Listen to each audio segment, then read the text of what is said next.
Welcome back to the Deep Share, everybody. First time live in quite a while. First time doing anything in quite a while. That's usually how it goes here these days. But I've said it to my friends and family, and I'll say it to you. The only time I'm ever really going to come back here is if I think it's important. So with that being said, we're going to dive into a lot of different things today, but the origins of progress and the concept of it and what it means to us today and how it's twisted throughout history. We're going to dig into that and so much more. But first, I want to introduce you to some people. Let's bring on our first guest, Duane Hayes. Hey. What's up, Duane? Good. You can hear me and see me? Absolutely. Cool. I just finished a banana. I'm ready to go. I got my coffee here. Man. Looking forward to this conversation, Andy. Thank you for having me. Pumped to have you here again. I'm glad we got to speak the other day, get into what we're going to dig into today, at length. And I think it's going to be one of the, the better things we've done. So, yes. And let's hope so. Let's bring everybody else in. We've got Doug Mckenty of The Shift. How's it going, Doug? Hello. Doing good. How are you guys? Excellent. Reading you loud and clear. Good to have you here. I just met Doug the other day, introduced to me by Duane, of course. And I think we got another heavy hitter here for sure. It's funny because Duane and I talk a lot about how almost nobody talks about this perspective. And then here comes Doug into the conversation and immediately is right on the same thread, so that really helps. And it's also a really important conversation. I'm looking forward to it. Yeah. I'm happy to have you here. And also introducing Nick Hayes. How's it going, Nick? I'm doing very well, thank you. Can you hear me all right? Absolutely. Awesome. So Nick, you are the host of Hayes Reviews, correct? Yes, that's it. It's a little YouTube channel project thingy that I started up about 3 years ago now. Just reading books in their entirety, from front cover to back cover on live streams. And just trying to figure out what the hell's going on, because I just started paying attention when we all got locked down, and I've got a lot of questions. And I think the best place to answer those questions is in books, as you might have figured out. Absolutely, man. It looks like you got one hell of a collection behind you. Oh, the thing is with books, every time you buy one, if it's a good book, it adds another 10 or 20 to your list. That's the problem. For sure. Right.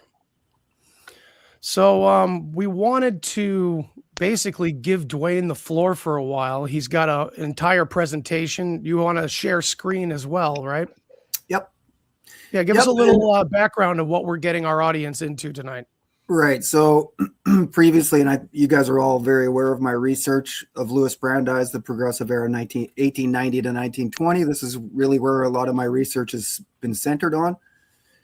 And so we took that information and started moving forward, closer to, more contemporary times in our modern day. But we've never gone back to connect where the idea of progress and progressivism comes from. And this was a major question for me throughout the last 15 years of research, especially the last 10 since I've stumbled onto all of this progressive era stuff. So we're going to get into some deep history, even back to the 15th and 16th centuries, and the idea of progress. And of course, progress kind of has been around for a long time in other areas that we've probably never even thought of that we're going to get into today. So before I get into this presentation, I'd love to hear each of yours definition of progress or some examples in our modern day of progress that you guys notice as being problematic. Anybody want to start? I'll go. All right. So progress is buying lots and lots of old books on the cheap and feeding them into a machine, which cuts the spine off so that you can scan every page into an AI large language model, destroying the book in the process. That is progress. And if I had to come up with a definition, trying not to be influenced by your work, Duane, but failing. The way I would define it would probably be change. This is like things are progressing. We're moving forward. It's just change for change's sake. So that's all I got to say at this point. Beautiful. Doug, how about you? Doug, oh, he said in the chat he's lost audio. He's lost Oh, Dwayne's no. audio. I wonder if that might be a Bluetooth headset type thing. You got to go Yeah, with the wires, possibly. Doug. I'm not sure. Well, I'll give you my take on progress. It's similar to Nick's. It's undeniable change. Basically, progress towards an unnameable goal, it seems, but just the act itself needs to be carried out continuously. Can you hear me, Doug? No? I don't think he can hear any of us. Yeah, so there's issues. He's saying that he can't hear me, my audio. Oh, okay. Can you hear And me, I- Doug? I don't think he's registering at all. He's Okay. uh, And I heard some crackling right before that. So Yeah, I did everybody as check well. your wires and your cables. Make sure everything's sort of hooked up. yeah, I'm not sure if he can even hear us say that, but Can you hear us? I think I'm There he down is. back. okay, Sorry, good. My headphones stopped working. I'm just using the computer's speakers now. But Yeah. It's all good, man. Okay, so you can hear me, Doug? yeah. Okay, beautiful. Okay. So, So, Doug, would you- go ahead, Go. host. what's your take on progress? I mean, that's such a huge question, and it's such a fascinating. One of the things I've realized, I've been a lifelong libertarian, and I've always argued for free market principles, basically. And I've been open-minded, but the more I've delved into it, I just feel like freedom is a foundational ethical principle for me. I don't understand how anyone can argue that it's ethically justifiable to impose my will upon another person. I like this kind of healthcare, so I can make you pay for it for me. Yeah, I mean, it seems like such an odd perspective, and yet as I've gone through life, and the more and more that I've looked into it, you learn about the powerful people that are engaged, and how do we fight the power. I never get to fight the power because I'm always fighting with my neighbor who's a progressive. Right. And this is the thing that's it started to boggle my mind, that I'm spending all of my time arguing with my neighbor and nobody's getting anywhere towards promoting the cause of freedom. And how could this have possibly happened? I work pretty closely with Foster Gamble, who produced the Thrive documentaries, if you guys are familiar with those. And Yeah. part of the original Thrive documentary, he goes into great detail about this concept he just calls follow the money, right? And we all understand that, follow the money. If you're looking for the motive of a crime, then you follow the money. You figure out who's motivated by it. And when I started following the money into the progressive movement, it consistently led me to the wealthiest people on the planet, the very people that are supposedly promoting free market capitalism, according to the progressive myth. Right. The very people that are supposed to love capitalism because it allows them to be competitive and then monopolize and centralize the means of production and yada, yada, yada. I mean, we all know this crazy story, this progressive story. And when you follow the money, you find that it's the robber baron class that pushed the progressive movement. And it's so obvious, even when you follow the history, and Duane knows this better than any of us. Once you dive into the history, it's the Rockefeller family, it's the J.P. Morgan family. It's like these are the vanguards to this day. If you want to know what a progressive is going to be thinking in 5 years, go on the Rockefeller Foundation website right now. I mean, they're the vanguard. It's not a working class movement, and it never has been. And it's insane that people feel like they're fighting for working class rights when they're being progressive. It's also insane to me that they think they're being ethical. It's unbelievable. And I never even can get to the conversation about, how non-aggression is actually the ethical foundation for my belief system. And how can you justify your belief system and that you think you can impose this lifestyle that you've chosen on everyone, this particular type of education, this Prussian education system that's actually built on the military industrial complex, even the allopathic healthcare system that comes right out of the military industrial complex from World War I. I mean, these are our only options. You're telling me that these are a human right? that I'm forced to participate in this particular lifestyle that I don't believe in at all, but it's a human right, and you're ethical for imposing it on me. I mean, it gets crazier and crazier, as you guys all know.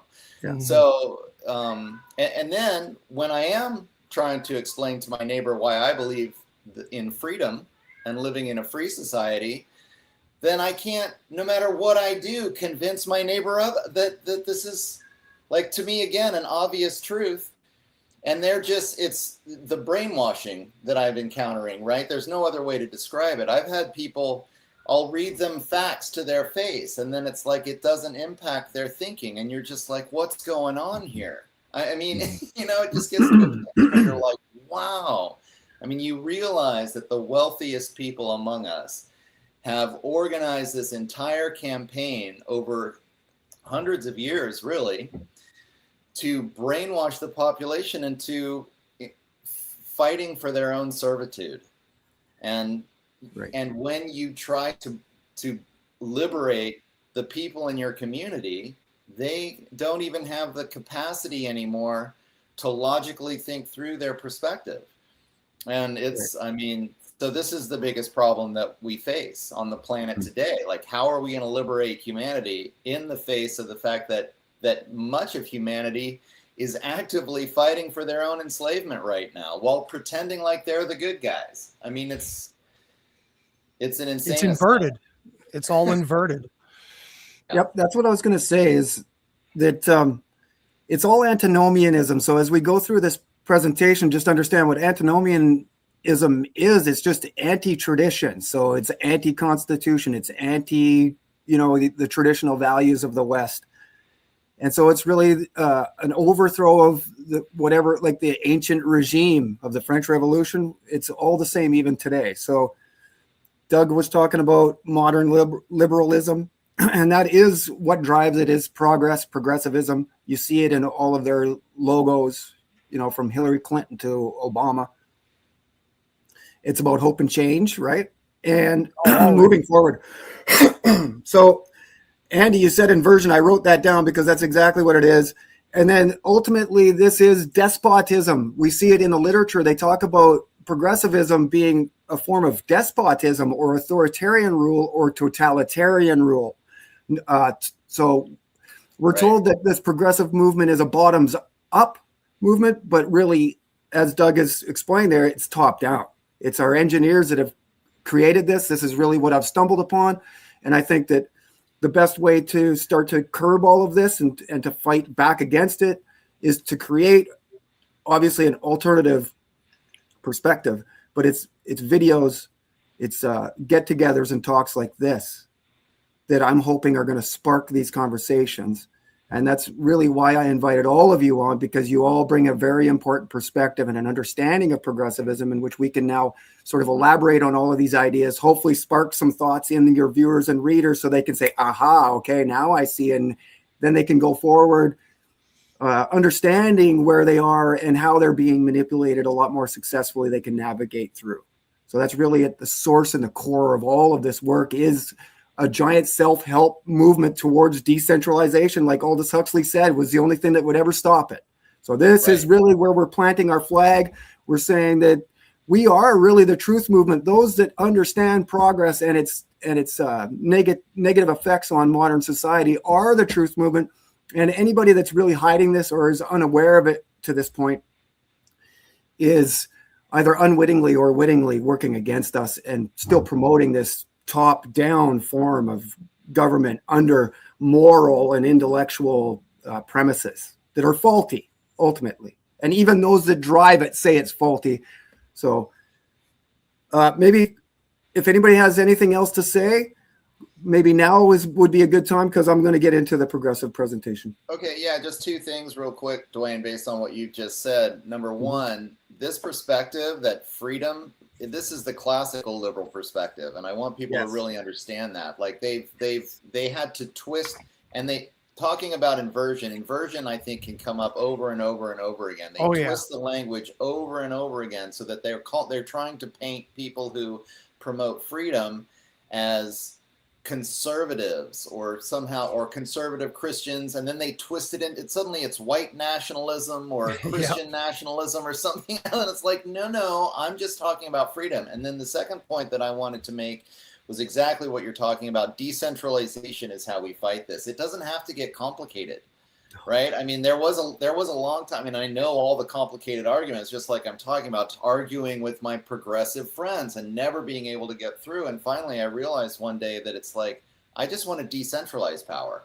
And you'll notice that the progressive always wants to further centralize power. Yeah. Even though they argue that a free market will automatically centralize and monopolize power, well, then why don't you work with me to decentralize power then? You know? I mean, and you see centralized power. You see centralized power in even the Federalist Papers, right? This is really what they were battling, was centralized government versus no government. They all sort of are followers of Jeffersonian ideals, but they really implanted Hamiltonian ends to it all. Exactly. And, well, that's why that. Sorry, one more thing. What is conservatism but holding on to tradition, right? So this is why they've been vilified, conservatives. Right.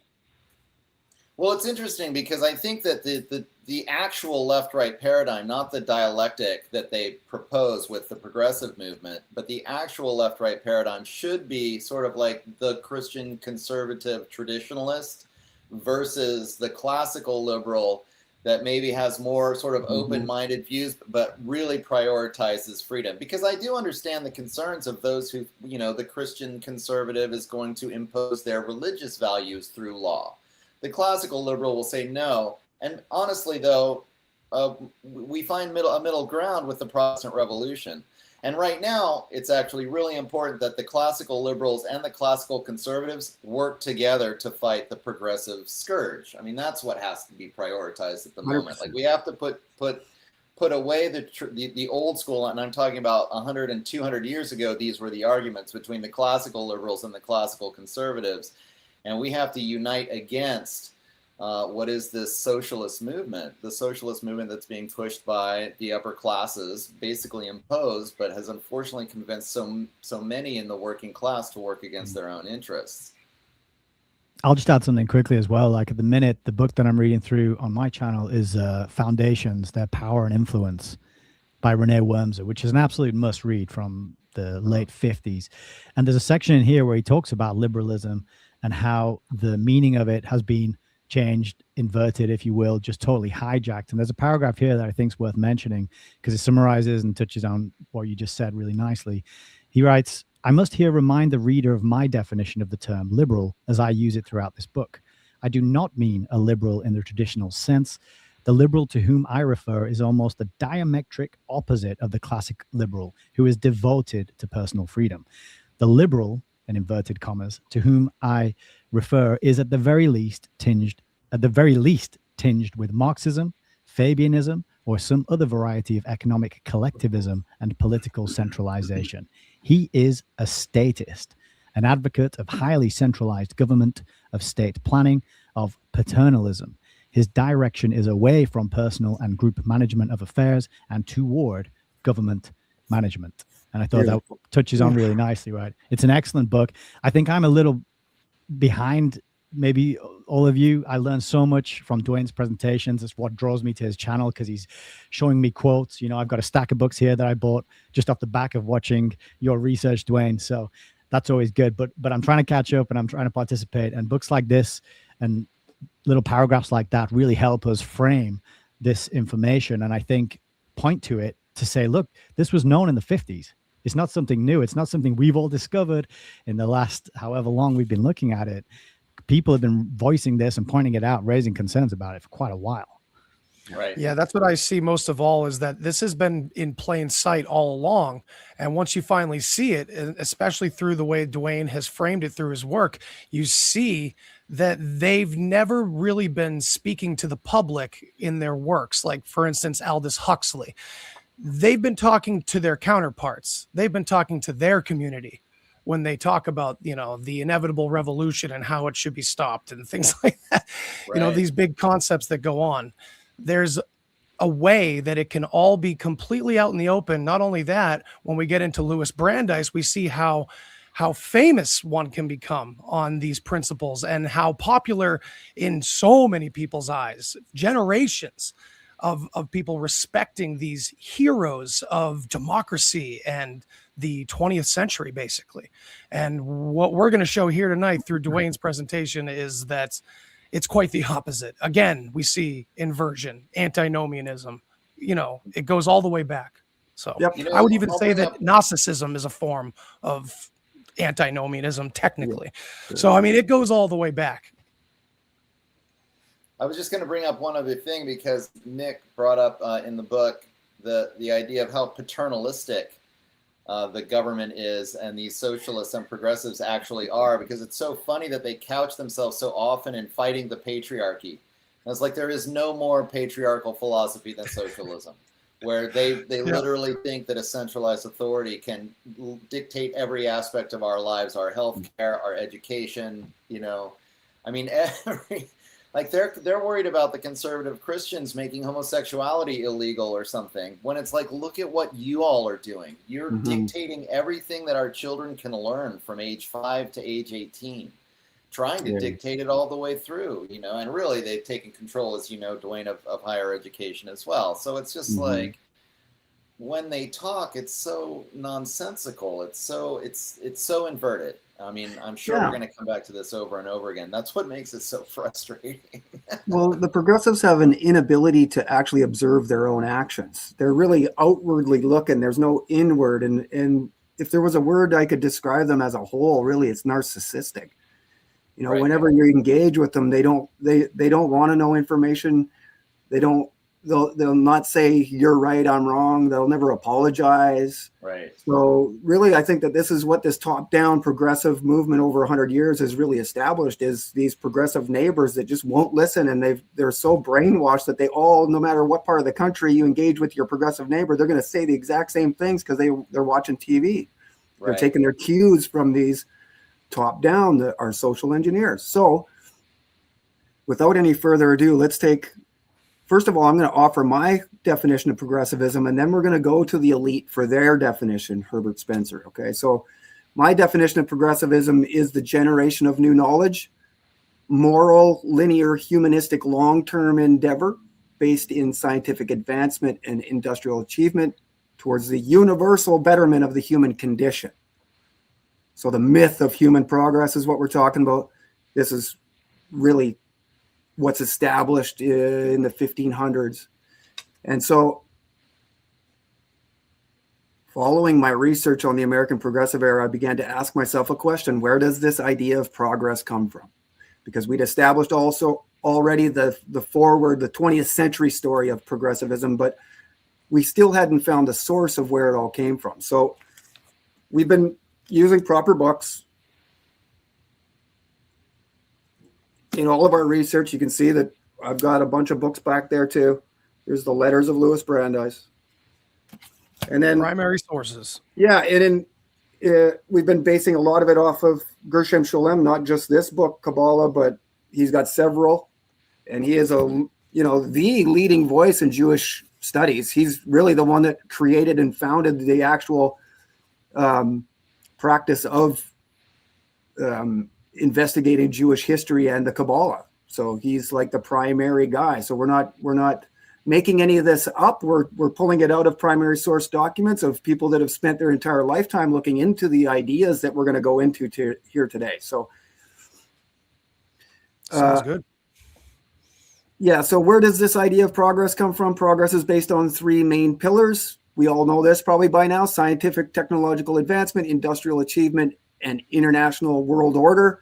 We know it in America as military preparedness, efficiency, and scientific governance. So Francis Bacon, we have to consider here.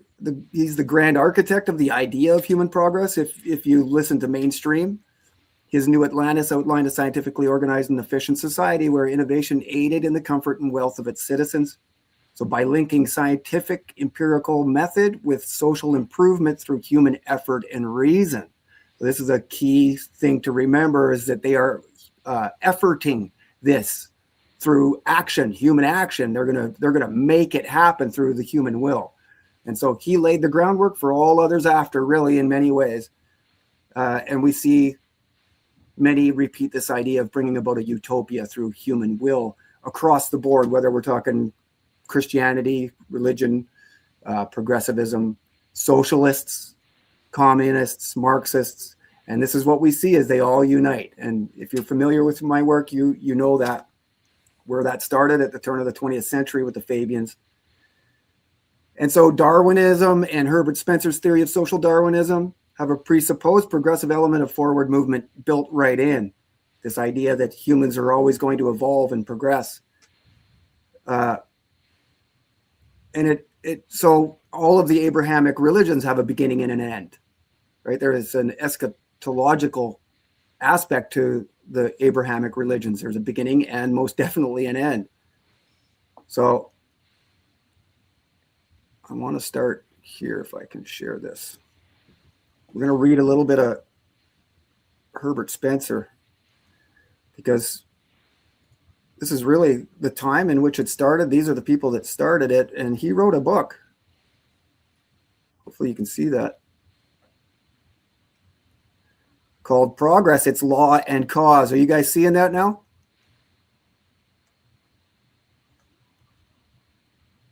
Can anybody hear me? I can hear you. I was going to ask, are you meant to be sharing anything at the moment? Because I can't see your presentation if you are. Yeah, Yes, Andy, I've you're got muted. share on. Yeah, I'm trying to figure that out here. Sorry, guys. Ah, I'm new to this whole. There we go. that's go. it. That's it. That's it. Hey! Yeah. So There we go. incredible title from Herbert Spencer, the founder of social Darwinism. Right.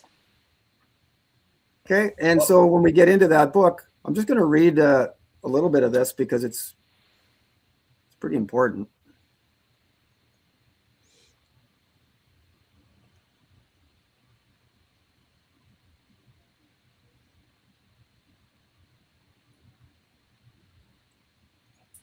I might not have the actual. Yeah, there we go. Okay, so it talks about the different aspects or forms of progressivism. I might not actually have that page here,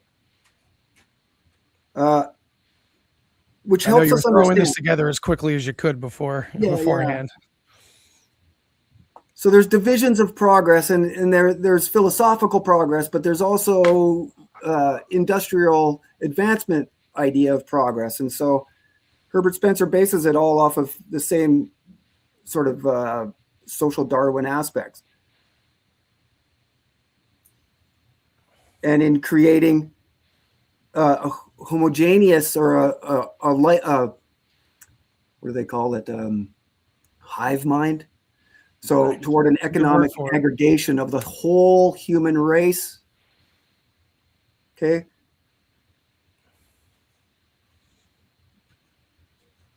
So Yeah, remember I don't these know people where- talk about diversity too all the time. Like the amount of projection is just unreal to me. Where it's like the Republican in the modern day is supposed to be the racist, but it's like it was progress that pushed eugenics for decades. Yes. Yes. You know, they talk about diversity, and here we can read in their founding documents that that's not at all what they're about. And really, their Right. idea of diversity, even now, it's another inversion. It's about assimilating people of minority cultures into the dominant culture. Oh yeah. And the only viewpoint that they're not inclusive of is ours. Right. You know, talking about classic liberalism and the things that we're going to talk about today. So here we have on page 234, Progress, Its Law and Cause, and they are thought to constitute progress simply because they tend to heighten human happiness. This is another thread that we're going to see, this pursuit of happiness, whether it's Jefferson, Moses Dobrushka, the real founder of social science, or our modern day belief. It's hope and happiness. So, but rightly to understand progress, we must inquire what is the nature of these changes considered apart from our interests, ceasing, for example, to regard the successful geological modifications that have taken place in the earth as modifications that have gradually fitted for the habitation of man, and as therefore a geological progress. We must seek to determine the character common to these modifications, the law to which they all conform, and similarly in every other case, leaving out sight concomitants and beneficial consequences, let us ask what progress is in itself. in respect to that progress which individual organisms display in the course of their evolution, this question has been answered by the Germans. The investigation of Wolff, Goethe, and von Baer have established the truth that the series of changes gone through during the development of a seed into a tree or an ovum into an animal constitute an advance from homogeneity of structure to heterogeneity of structure. In its primary stage, every germ consists of a substance that is uniform throughout, both in texture and chemical composition. The first step is the appearance of a difference between two parts of this substance, or as the phenomenon is called in physiological language, a differentiation. Each of these differentiated divisions presently begins itself to exhibit some contrast of parts, and by these secondary differentiations become as definite as the original one. This process is continuously repeated, is simultaneously going on in all parts of the growing embryo, and by endless such differentiations, there is finally produced that complex combination of tissues and organs constituting the adult animal or plant. This is the history of all organisms, whatever. So you can see that they're combining, they're trying to parallel the life of a plant or an animal to the human being. So now we propose in the first place to show that this law of organic progress is the law of all progress, whether it be in the development of the earth, in the development of life upon its surface, in the development of society, of government, of manufacturers, of commerce, of language, literature, into the complex through successive differentiations holds throughout. From the earliest traceable cosmic changes down to the latest results of civilization, we shall find that the transformation of the homogeneous into the heterogeneous is that in which progress essentially consists. So with the view of showing that if the nebular hypothesis be true, the genesis of the solar system supplies one illustration of this law. Let us assume that the matter of which the sun and planets consist was once in a diffused form, and that from the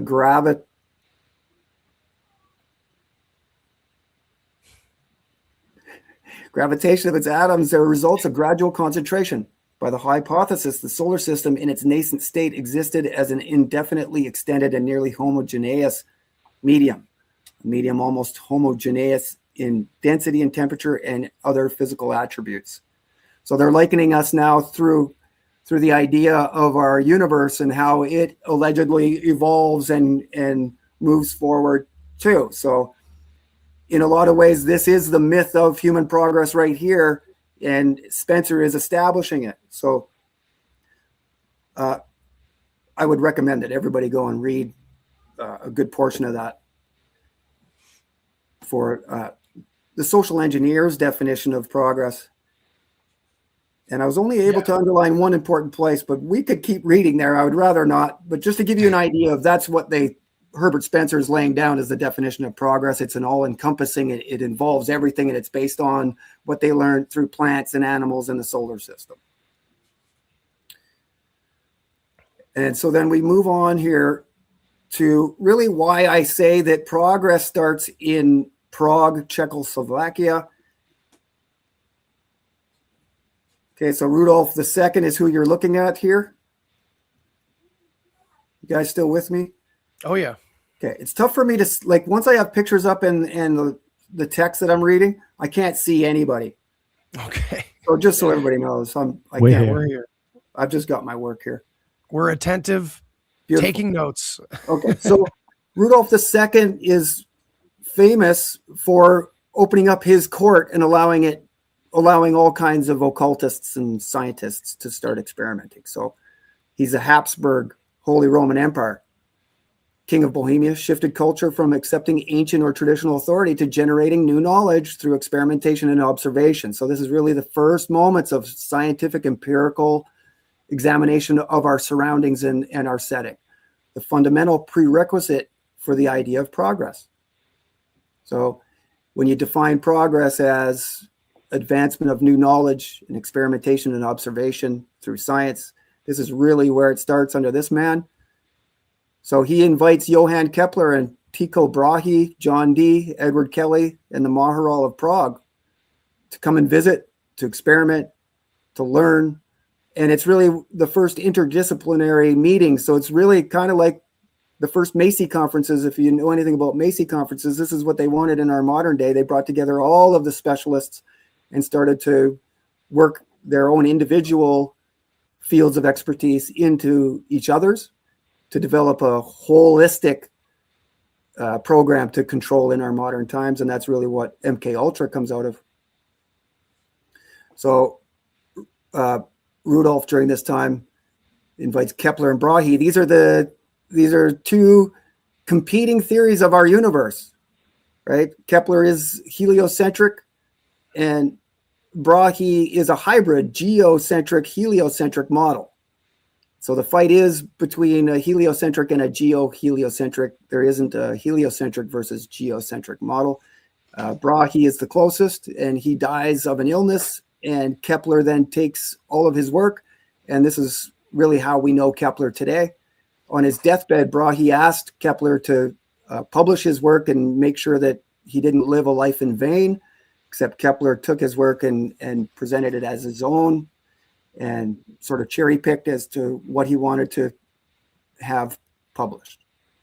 So that's a whole other interesting story we could probably spend an entire podcast on, but for this one today, we have to move on. So the Royal Society and the idea of the Invisible College are also derived from this time period, in that John Dee and Edward Kelly are there. So this is Rosicrucianism, the Rosy Cross, and this is another interesting sort of confluence of men and people. Royal Society is one of the oldest controlling societies of our society today. So Rudolph II moves from Vienna to Prague to free himself of authoritative constraints of the church and of other monarchies. He takes his movement from Vienna to Prague, takes it to Prague Castle, and the Brandeis Castle is where most of this experimentation happens. Brandeis on the Elbe is a city just north of Prague, and this is where Louis Brandeis and his family take his name from. And so it's interesting with a little bit of research that, you know, the origins of progress happen at a castle that's named after him, or named in the same vein, I suppose. I haven't been able to trace back what the Brandeis name is or who it is attributed to, first and foremost, but I think it is a description of the geography and the land area, not a person. So this is where I came to as well. It seems to be that they took the name from the land that they were originally living on. Right. So it's not an ode to the Brandeis family. It's just the Brandeis name is taken from there. This is often what happened, especially when emigrating, right? You take the name of the city that you came from. You see this consistently. So this this movement of Rudolph II to bring together scientists, alchemists, occultists, even necromancers, sorcerers, was in an effort to find the Philosopher's Stone. So a mythical object or substance that turns ordinary metals into gold, symbolizes spiritual perfection, divine illumination, or immortality, and leads to the perfection or purification of mankind. So you can see that he's of the same mindset here. He wants to push forward new technology to help in the advancement and the happiness, really, ultimately, of modern society. So this sets the stage for the scientific and industrial revolutions. This is upstream of both of those. And really, they're combining this scientific experimentation with Enlightenment thinking. So this is really where our modern day universe is literally created, by Brahe and Kepler and through these investigations. And so, as a side note, Louis Brandeis' uncle/father-in-law, Joseph Goldmark, is the inventor of red phosphorus while working in Vienna along with his mentor Anton von Schroeder. And Chaim Weizmann, the leader of Zionism, was the inventor of acetone. So when you see people like this, you have to look at them as modern alchemists.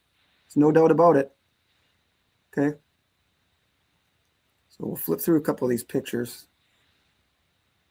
This is Tycho Brahe. Many liken him to flat Earth or the geocentric model. This is another picture of Rudolf. You can see the chin. It's sort of the telltale sign of a Habsburg is that forward protruding chin. Here is John Dee, who is an incredibly important person to understand when you look at sort of the origins of progress in the life of England and Britain. Nick, this guy, I'm sure that you are familiar with John Dee. He's kind of like the first. I mean, he sat in the courts of all kinds of monarchies, and he was really a special advisor, a technical, scientific advisor to the monarchs, much like he signed his Brandeis. letters 007 as well, didn't he? Famously. Right. Yes. So this is who most people will attribute 007 to. He was so important that we never, ever learned about him in school. Right. So here's Kepler with a globe. That's what he looks like.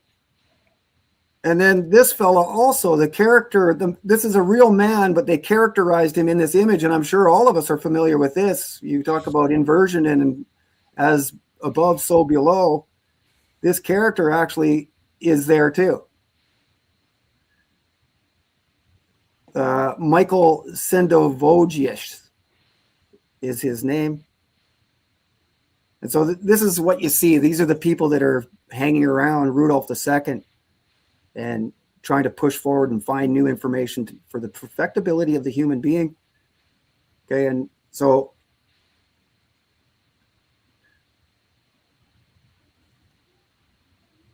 this also goes back to this place here. The Majoral of Prague is an alchemist. He's a follower of all of this, and he meets with Rudolf in his court, and Rudolf actually legislates laws into place to protect the Jews against blood libel. This is really the connection there. And we'll get back into this synagogue here momentarily.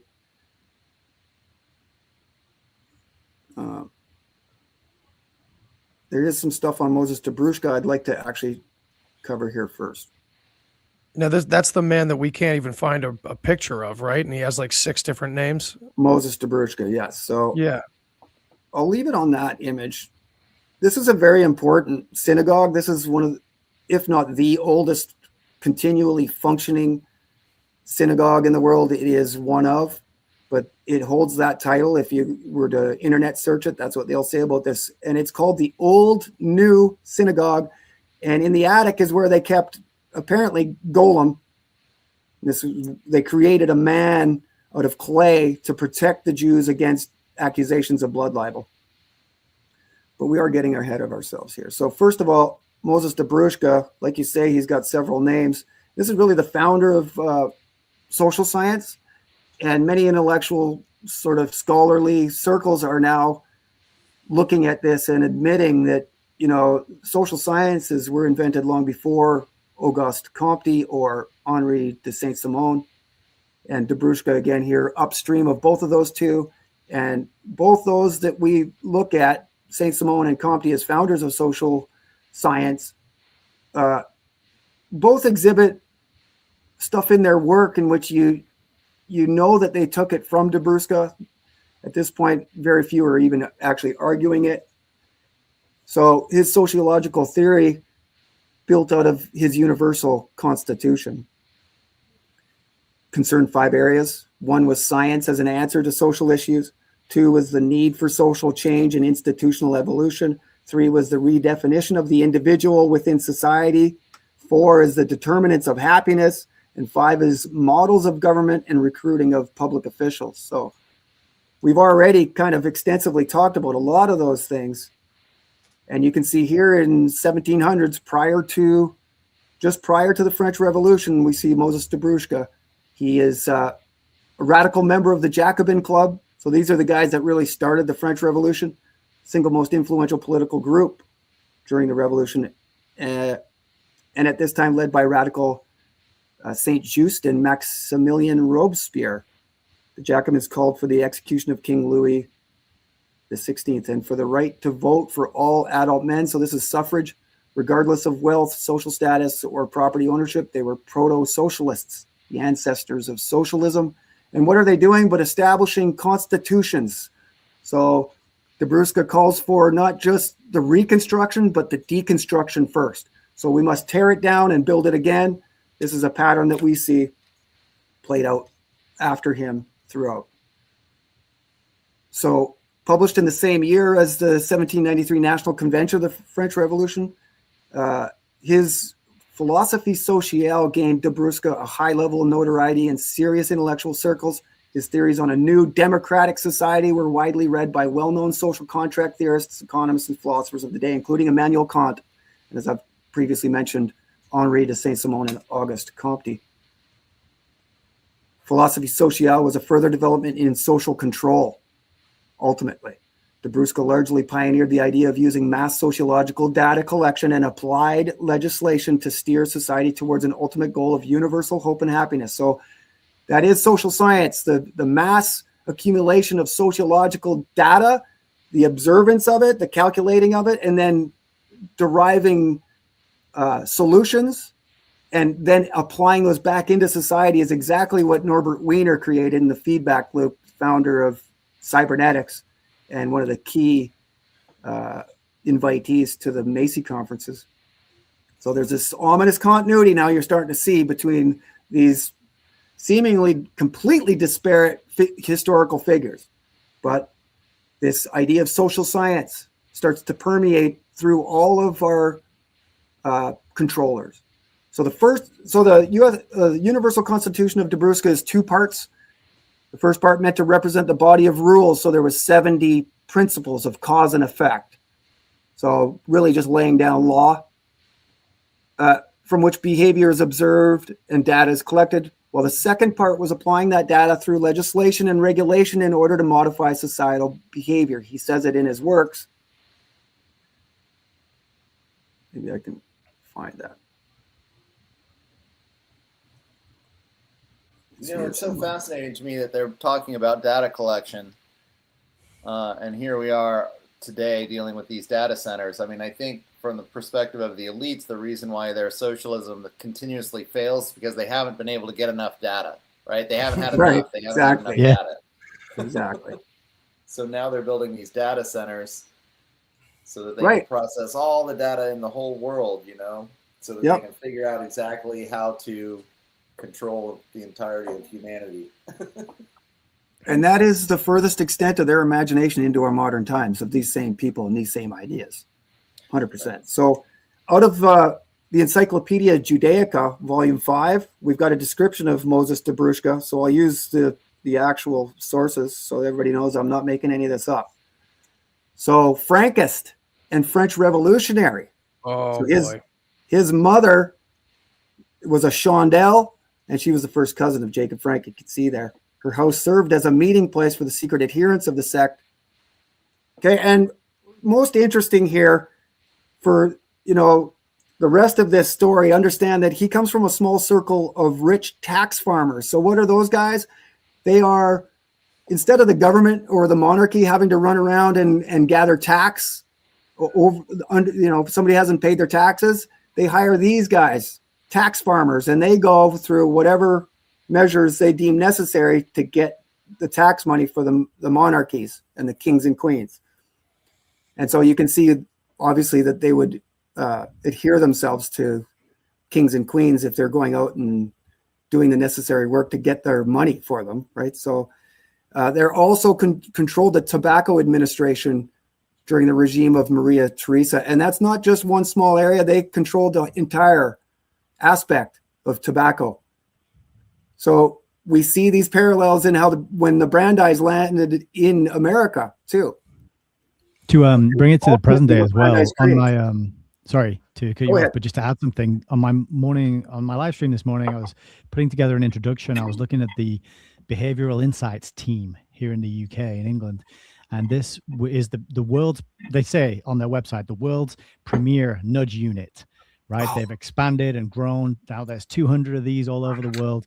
And when you go to their About Me page, their brag is that they got more people to pay their taxes, and they improved tax compliance, and they solved the problem of people not paying their taxes, you know, and that's their big flex is that's what we managed to achieve. And then this was, as I was preparing an introduction about behavioral science and how it still exists in the modern day. And the UK government just put up a page on the website of a collection of behavioral science research that is supposed to inform policymakers. It's a very new page on their site, put up maybe this month even.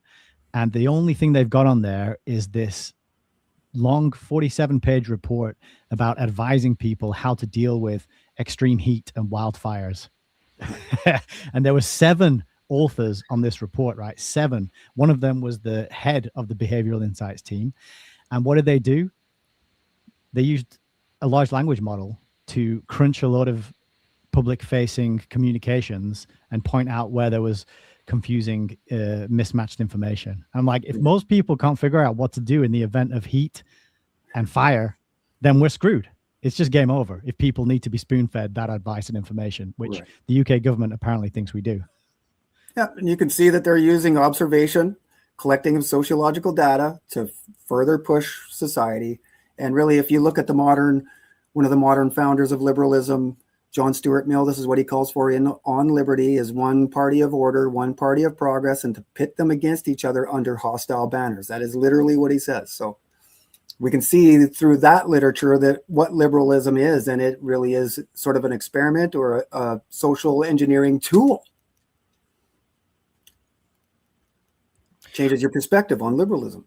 Yeah, especially the way you put it, like a tool like that. And I never realized how strongly it was used until I've, gained some years and can look back in retrospect at my high school years and my upbringing as a teenager and rebellion. When we talked about this, you, me, and Doug the other night, rebellion against the status quo was not something that like evil people were doing. It was in every single movie pushed to teenagers. It was in every movie pushed to children, go against the family, against the norms of society. And now I'm not saying that society is perfect by any means. We've talked about it for 5 years on this show, how imperfect society is, but this is kind of on a different level. This is a different situation. This is using our good intentions of trying to right the ship and pulling people in to their own version of what that means. And of course, breaking down the system is always how it's done. Revolution is always how regime change occurs and how they just slip through the cracks. Yep. And the family is sort of the primary strength, right? The nuclear family. And also, Nick, you mentioned the word nudge. That just brings to my memory Nudge Theory by Cass Sunstein, 20th century author talking about the same stuff of how to nudge society. So after his release from prison in Czestochowa, his brothers are actually in jail with Henri de Saint-Simon, by the way. Dobrushka received a Talmudic education and was also initiated into the Kabbalistic teachings of Sabbateanism. He began to study German literature and foreign languages as an adolescent. In 1773, he married the adopted daughter of Chaim Popper, one of the richest Jews of Prague, and about the same time began writing in Hebrew and German in the spirit of the early Haskalah, producing, among other books, Sefer HaShashua. I should probably not attempt to pronounce any of that. But Dobrushka later engaged in business and amassed a considerable fortune as one of the chief army suppliers in the preparation of the war against the Turks. So here he is making fortunes off of military preparedness. So in 1778, he was ennobled by Emperor Joseph II, with whom he enjoyed some favor and to whom he dedicated enthusiastic poetic eulogies, taking the title of Franz Thomas Edler von Schönfeld. So this is the first name change that he has. And he became active in the mystic circles of Freemasonry, into which he introduced elements of Kabbalah, particularly of the Sabbatean nature, but retired from active participation in 1784. In the late 1780s, he lived as a wealthy man with wide connections in the upper circles of Vienna and established contact with the famous writers of Germany, continuing to enjoy the favor of Leopold II. So here he is, he's an advisor again. You can see that they're filling these roles of advisors next to, whoever the major controller is.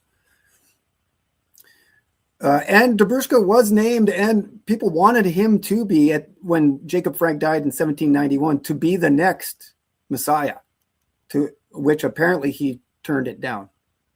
So Dubrushka, or Schoenfeld, became an ardent admirer of the ideals of the French Revolution, and his career is henceforth closely connected with it. Arriving in Strasbourg in March 1792, he changed his name again to Gottlob Junius Frey, joined the Jacobin Club, and immediately involved himself in French politics. He moved to Paris in June, joined the Jacobin Club there, took part in the storming of the Tuileries, and wrote a philosophical and constitutional book called Philosophie Sociale. So same year as the reign of terror of the French Revolutions really got ugly, that same year that he publishes these. And his sister marries one of the leading Jacobins. So he's deeply connected here, familially, ideologically. So here he is, Francois Chabot, a Jacobin demagogue who married his sister Leopoldine in October of that year, shortly after he was denounced by Austrian and German emigres, and died at the guillotine eventually. Okay, but this guy is a member of the Illuminati. He's a Freemason. He's a Jacobin. So these are really the Jacobins were the radical aspect of the French Revolution. And so he's also the founder of the Asiatic Brethren. This is the first German Freemasonic lodge to accept Jews into their membership. Okay, so this guy's hugely important, and only now is getting some of the recognition that he's deserved. And so this book here has been critical to allowing me to see more of his influence on our modern society. Silvana Greco, Moses Dubrushka, and the invention of social philosophy, utopia, Judaism, and heresy under the French Revolution. Heresy really qualifies as antinomian, against tradition too, right? But in a theological aspect. So he was a businessman, scholar, social philosopher, born into a Jewish family in Moravia, converted to Catholicism, much like Zabbatai Zevi did with Islam. Yep. Yeah, and Jacob Frank did in Catholicism. We see this conversion, but it's not. They're literally infiltrating on purpose, and we see that in their own literature. Gershom Shalom has showed this through his research as well. So, accused of conspiring on behalf of foreign powers, he was guillotined on April 5th, 1794, at the height of terror, on the same day that Georges Jacques Danton was also on the gallows. You can see here, as she goes on, he's influenced Immanuel Kant. She even mentions Gershom Shalom. Okay, so this is a real historical figure. We just don't have any pictures of him. And once, at least in my belief, once we get this deep into the history of it all, we start to see that there isn't any pictures of these people. We start to get into these rich families of Central Europe, these 12 families that often people talk about. There isn't pictures of them. Yeah, it's so strange. This man is so famous, and there's not a single image of him. So influential, right? Yet we don't know anything about him. And it's much like Brandeis and much like everybody else we see in this. So 1791 is the year that Jacob Frank dies. And it's the same year that the World's Fair, like the first ever World's Fair, happens in Prague, 1791. And this is where it happened, the Clementinum. And so the World's Fair combines all three of the things that we'd already talked about: scientific experimentation, industrial achievement, and international relations. This is really what embodies a World's Fair. If any of you have ever been to one, this is really what it all encompasses. And so this is a driving force of internationalism, of popularizing the idea of all of this. And the World's Fair is still very influential today. I went to the 86 Expo in Vancouver as a kid, and I was very impressed by it all, but I didn't quite understand the mechanisms and why there is World's Fair until now. So that first World's Fair was held here, the Clementinum. And so there was astrological observations happening there and all kinds of pushing of the envelope of scientific research. So this is a Baroque room in the Clementinum. That was essential. You can see it's littered with globes. And this really is, if you look at like the Metropolitan Club in Washington, where all these rich elites go to hang out, this is almost exactly the layout, the exact same thing. A room that looks just like this, filled with books. So just saying there's similarities throughout history here. I really like the variation on the checkerboard floor as well in that room. You know, it's not the typical Masonic chessboard. They've actually, it's the same motif, but a variation. And yeah, still very much reminiscent of that duality. Sure. It's still sending the same message through symbology. Really, symbology is mysticism, right? Mysticism is meant to pass forward information without words. So the initiated walk into these rooms, they look at it a lot different than a normie who's visiting Prague as a tourist. So just some internal pictures of the Clementinum. This is the astrological tower where Brahe and Kepler, I'm sure, were hanging out, fighting or the like. Wow. Shaking hands for the most part, I'd say. Yeah, possibly, right? Being a dialectic of their own. Mm-hmm. And so from Gershom Shalom, the Messianic idea of Judaism, page 26, 27, he talks about progress, how Messianism became tied up with the idea of the eternal progress and infinite task of humanity perfecting itself.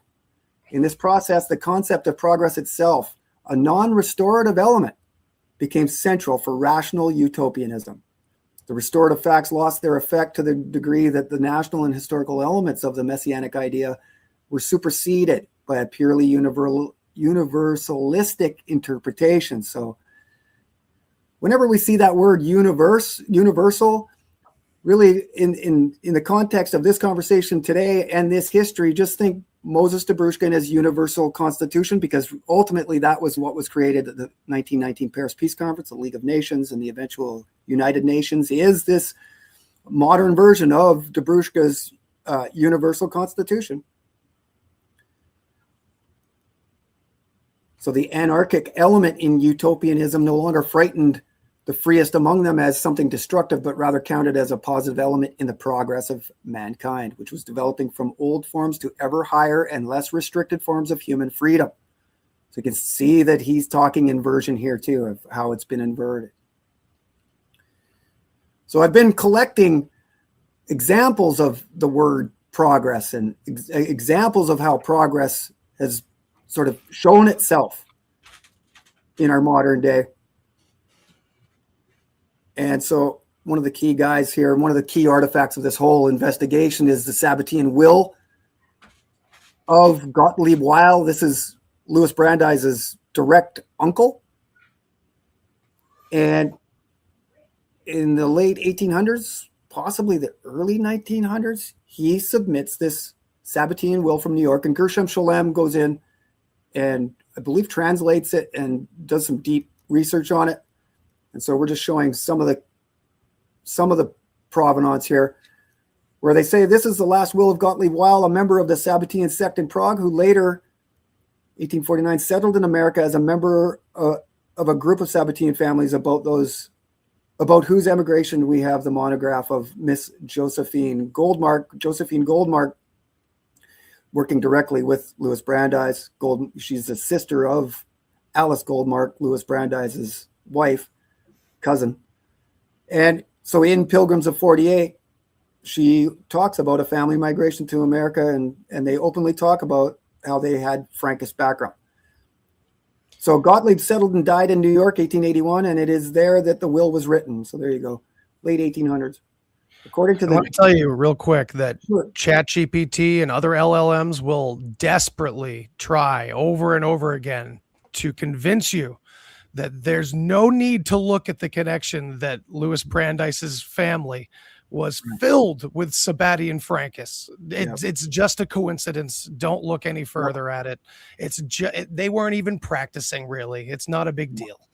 Yep, and because they removed the sensational religious aspects of Frankism and secularized it through administrative, legislative, and regulatory law, this is how they are able to skirt that issue fairly easily. They say, well, look, there's no Louis Brandeis never got caught in sexual orgies or any of these sensational aspects, and so No even magic, his mother, no nothing. right? Even his mother says that she wanted to impose into her children a dislike for all organized religion, and this is really at the basis of Frankism. So, bingo, yeah. From Melvin Urofsky to Jonathan Sarna, all of these official biographers of Brandeis, and including his great-grandson, whom we will end the show with, all diminish his importance to Frankism. And so this is how, for over 100 and something years, we've been kept from Brandeis, is because he has an army of gatekeepers that started with his law clerkship, that have written books throughout the 20th century to protect Brandeis's legacy. So there it is, Gottlieb Weil, the great uncle of the late Justice Brandeis and a first cousin of Zacharias Frankel. So this is Gershom Scholem linking Gottlieb Weil and Justice Brandeis. This is a for sure thing. So it is therefore the latest document written by a Jewish Sabbatean who obviously never abandoned the basic tenets of the doctrine which he was taught in his father's house. So they go on to other names here, Moses Porge, and we're starting to get into those money families of the Central Europe, right? To start to explain that, this Illuminati conspiracy theory actually has some weight to it. And, we'll get into some other very controversial, polarizing topics here that the mainstream world would tell you is extreme conspiracy theory.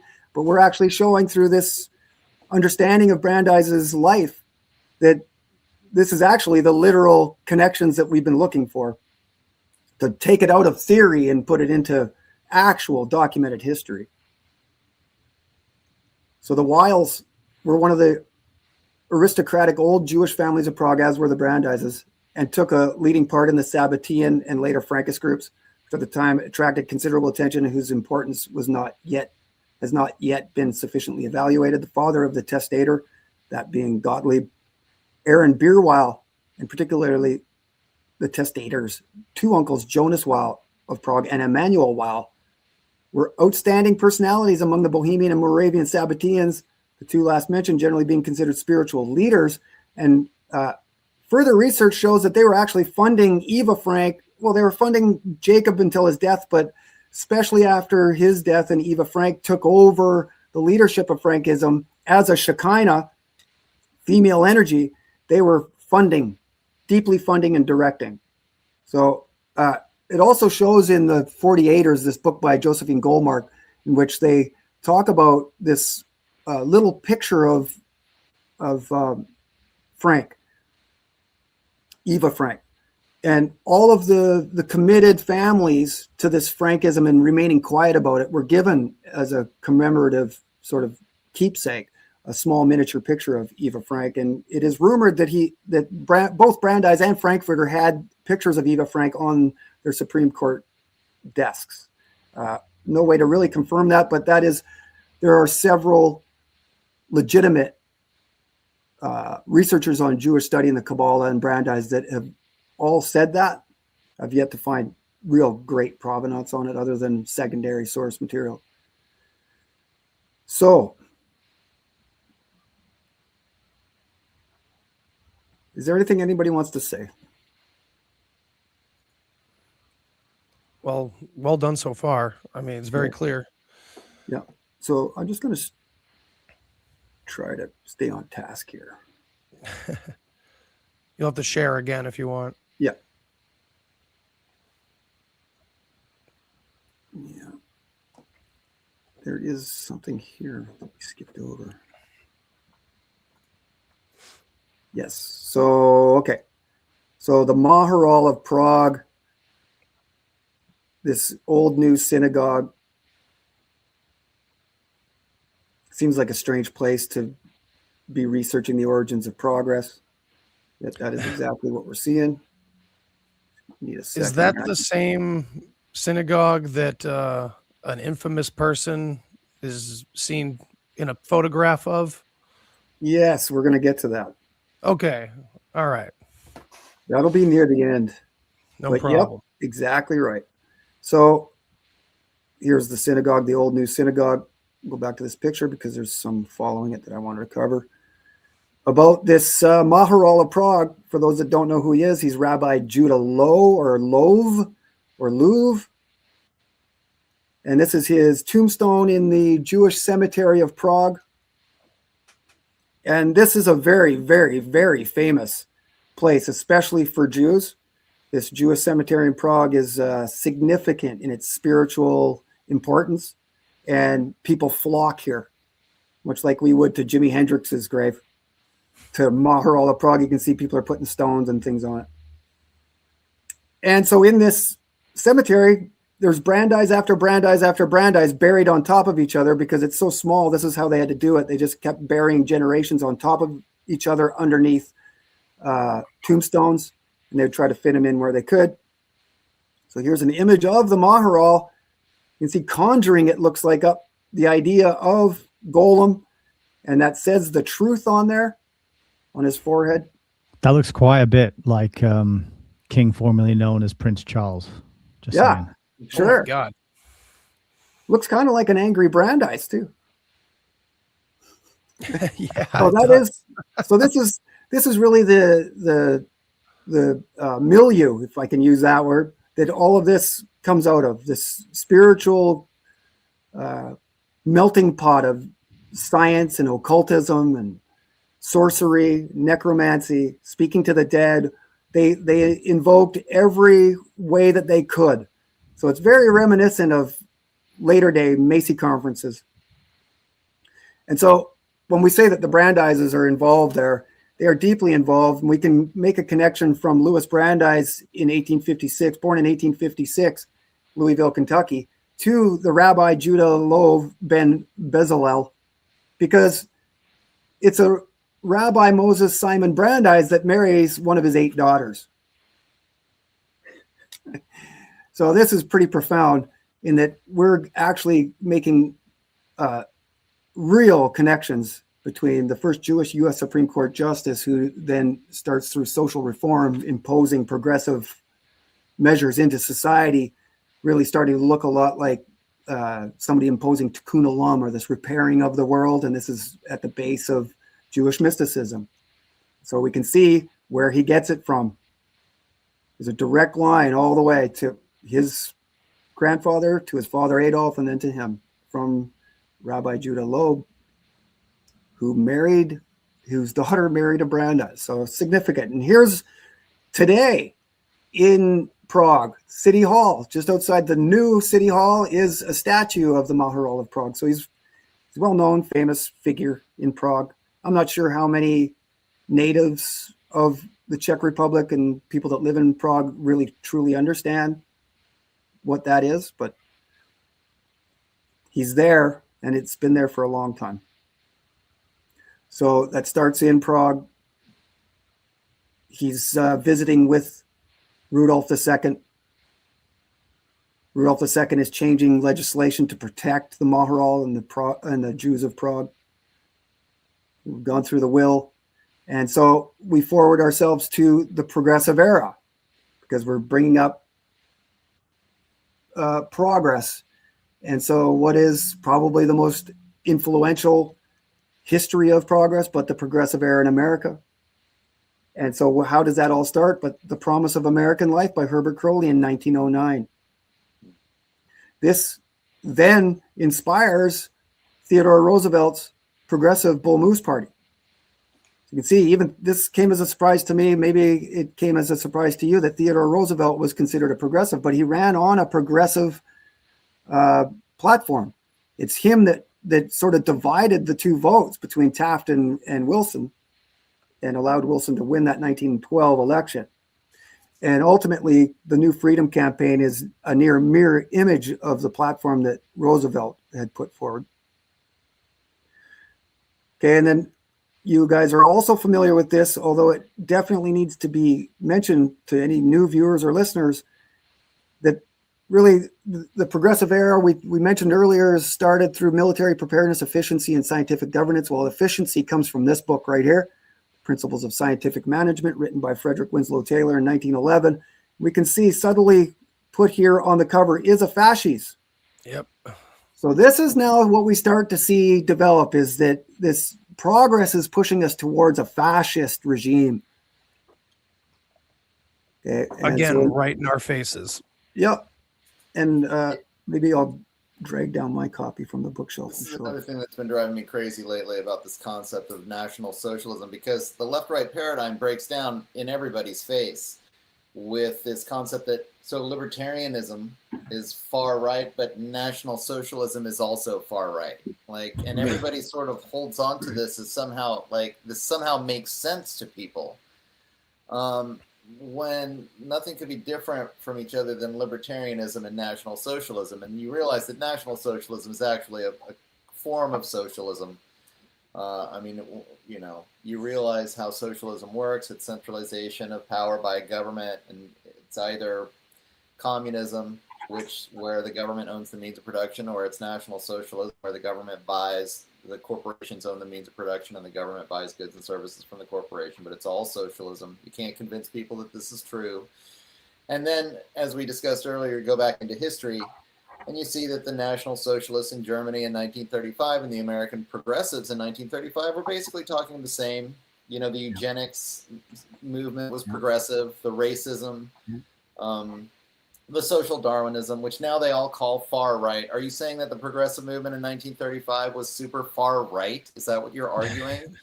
It doesn't make any sense. These people believe these nonsensical things that can't be shown through any historical context.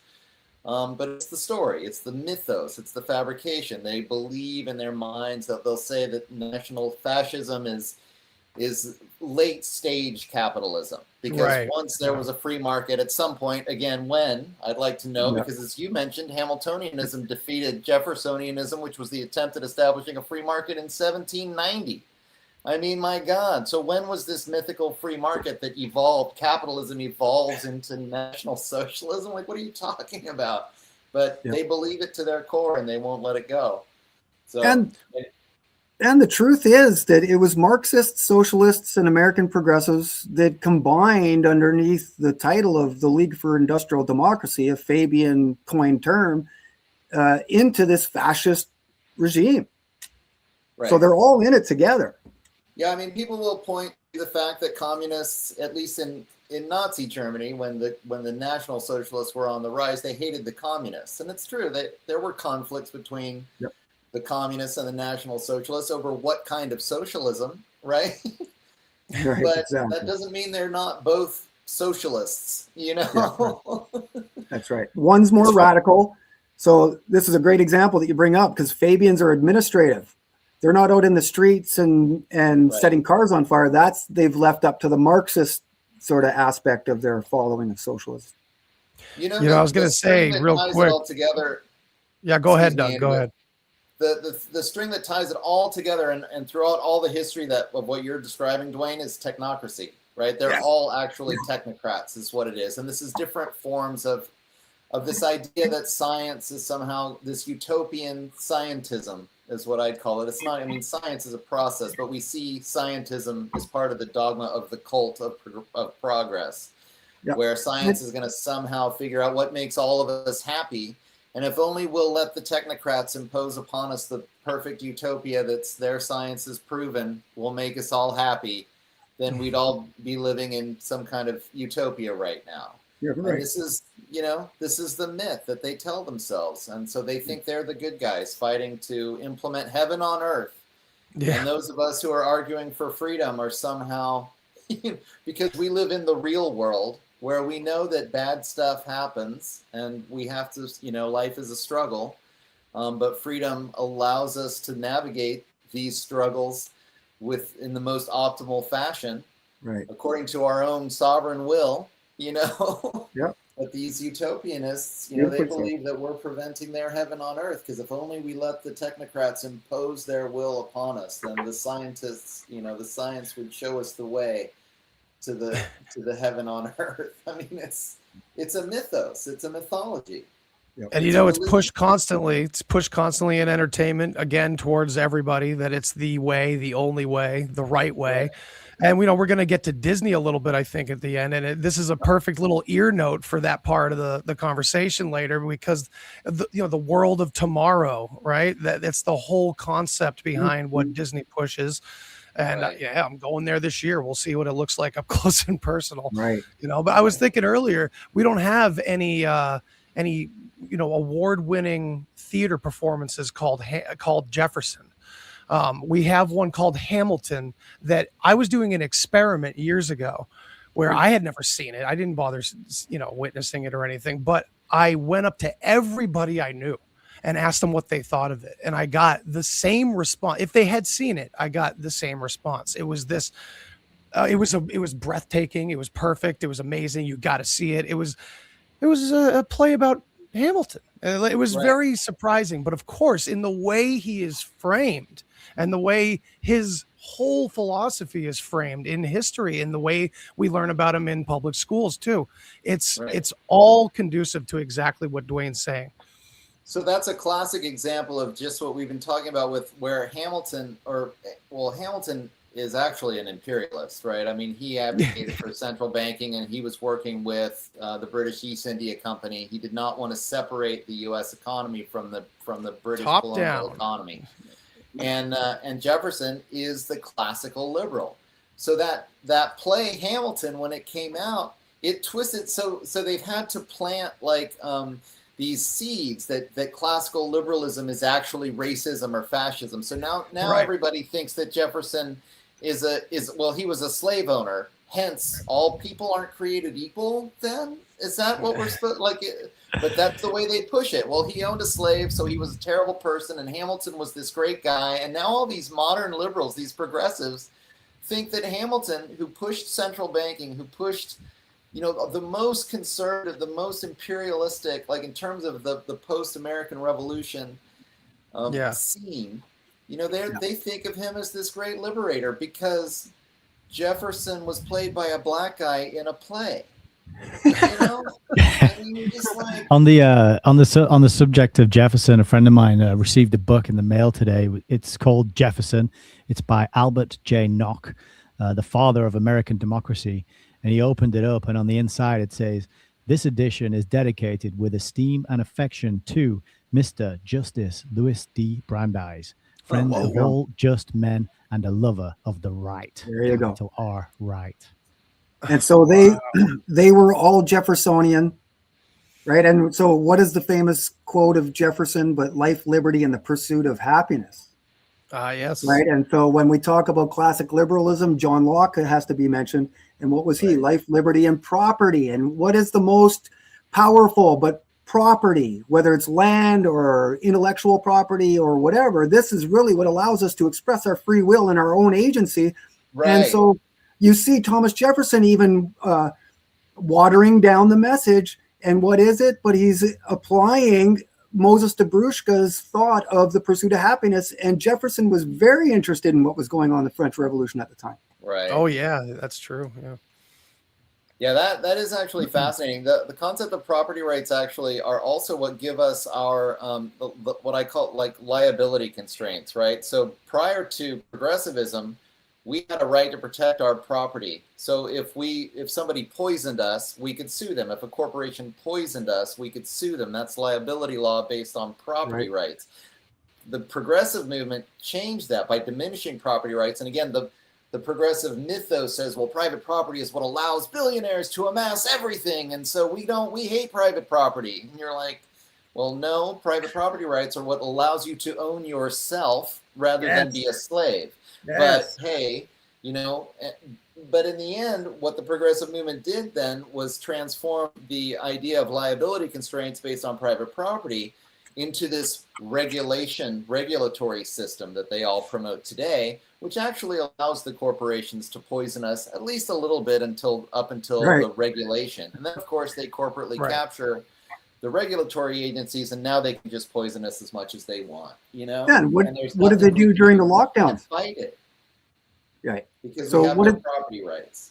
What did they do during the lockdown? But the first thing they did was remove all liability of these corporations. Oh yeah. Right. And they're nobody trying to really. pass laws. I believe they may have already passed the law in the current agriculture bill in Congress, passing eliminating liability constraints on pesticide use. Use. Right. I mean, they're just going to allow these guys to poison all of us. They already are. And in the United States, it's literally insane how much they get away with.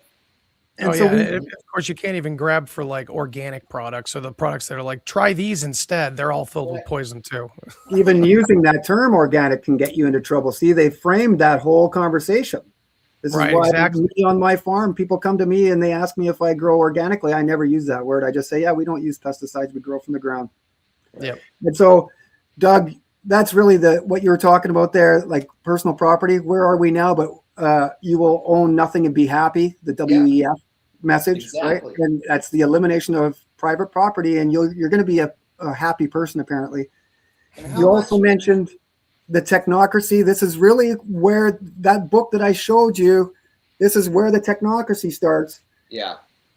Louis Brandeis, Walter Lippmann, Herbert Crowley, Felix Frankfurter are all having meetings with Stuart Chase, Steinmetz, that little midget, and the people around Howard Scott at the Bureau for Human Audit, which was created by the founder or the owner of the House of Truth. So what was Howard Scott's first organization but the Bureau for Human Research? So there's a total transfer. They were having their first technocratic meetings at the New Republic magazine with Walter Lippmann, Felix Frankfurter there. So you clearly see, and this is what I've laid out in my book that most people don't know yet because I haven't published it, but this is what we see, a total clear line from the publishing of that book to the technocracy movement through FDR's New Deal. And Brandeis is there. He's just as much of an influencer on FDR as he was Woodrow Wilson. He's the real organizer behind the New Deal. I'm talking too much probably. But so we see through the New Deal, the creation of the New Deal, like Stuart Chase is the author of that. Once you start to look into these people, you see that this is really the origins of the technocracy out of Columbia University, the New Republic magazine, and these American progressives. Yeah, you'd say like the New Deal is chapter 2 to like the New Freedom. Yes, it is exactly, and you can look at it like the two world wars are bookends or one big war with an intermission. Yeah. Right. Well, so, by the way, you'll notice that it's the outgrowth of the military-industrial complex. It always is. I mean, you talk about military preparedness, but that's where, again, that's why it's an elite movement. It's the military-industrial complex that's built all of this. It comes from military philosophy and military thinking. Exactly right. The Prussian school system is military school system. Allopathic healthcare is military healthcare. Yep, and we're going to get into the founding fathers were so against a standing army, because once you have a standing army, then you have a permanent class of people profiting off the military, building this military-industrial complex, which will only get bigger and bigger and bigger, which it has. And what did the founding fathers warn against but chattel slavery? They said under certain conditions, chattel slavery will thrive. And that's where we are in the year 2026 is really largely under the control of a chattel slavery system that they argued about it in the Federalist Papers and all of those things, right? Many years ago. The myth of progress is what powers it. It was what justifies it. Right. This whole story that the progressive tells themselves, which is why you have to allow the government or some central authority to control every aspect of your existence. Right. And they created the nanny state, the welfare state, these same people. This is, you talk about patriarchy and all of that, but this is really, the government is now your daddy. Yeah. So that's what I mean. It's all projection when they talk. They're the ones that are pushing that are against actual diversity of culture by imposing the same education system on everybody. Right. They're the So- ones who are saying fight the patriarchy while building the most powerful patriarchal system ever devised by mankind, this technocratic socialist system. Yes. I mean, And that's where we are going. I've been sharing the Tech Native America map, and it's all seems to fit with Trump's rhetoric about Greenland and Panama Canal and the Gulf of America now. Right. So, you know, Yeah, I found it very fitting that Elon Musk and Trump were kind of almost like flirting and joking back and forth about the Greenland shit when Right. that was all going on social media. When you look into who was so important in the technocracy movement in Canada, what was his name? Errol? Joshua Haldeman. Josh Haldeman, yeah. That connection is Elon so Musk's crazy. grandfather. Elon Yeah. Musk's grandfather founded the technocracy movement here in Canada, Joshua Haldeman, 100%. Didn't he get One- kicked out as well for that? Yes, he did, I believe. Yeah, I think so. And also, you know, Elon Musk comes out with the chainsaw famously now, talking about efficiency of government, cutting costs of government. This is really how he was introduced to this whole conversation. And that's Doge. And so what does Doge stand for? But the Department of Governmental Efficiency. So when he's doing those things, he's hearkening back directly to Brandeis, because it was in the advanced rate case in 1910 that Brandeis famously said he'll save the railways millions of dollars a day. And that made headlines across America, just like Musk when he brought out the chainsaw and started talking efficiency. So it's a direct hearkening back to the origins of fascism in America and what you talked about, the military-industrial complex, right? Fascinating. And then also, we talked about utopia. Another word for utopia is the kingdom of the brotherhood. So we talked social gospel. The Christian movement also has its version of utopia, just like the progressives, just like the socialists and the Marxists. So now we get into the progressive era. And we talked about this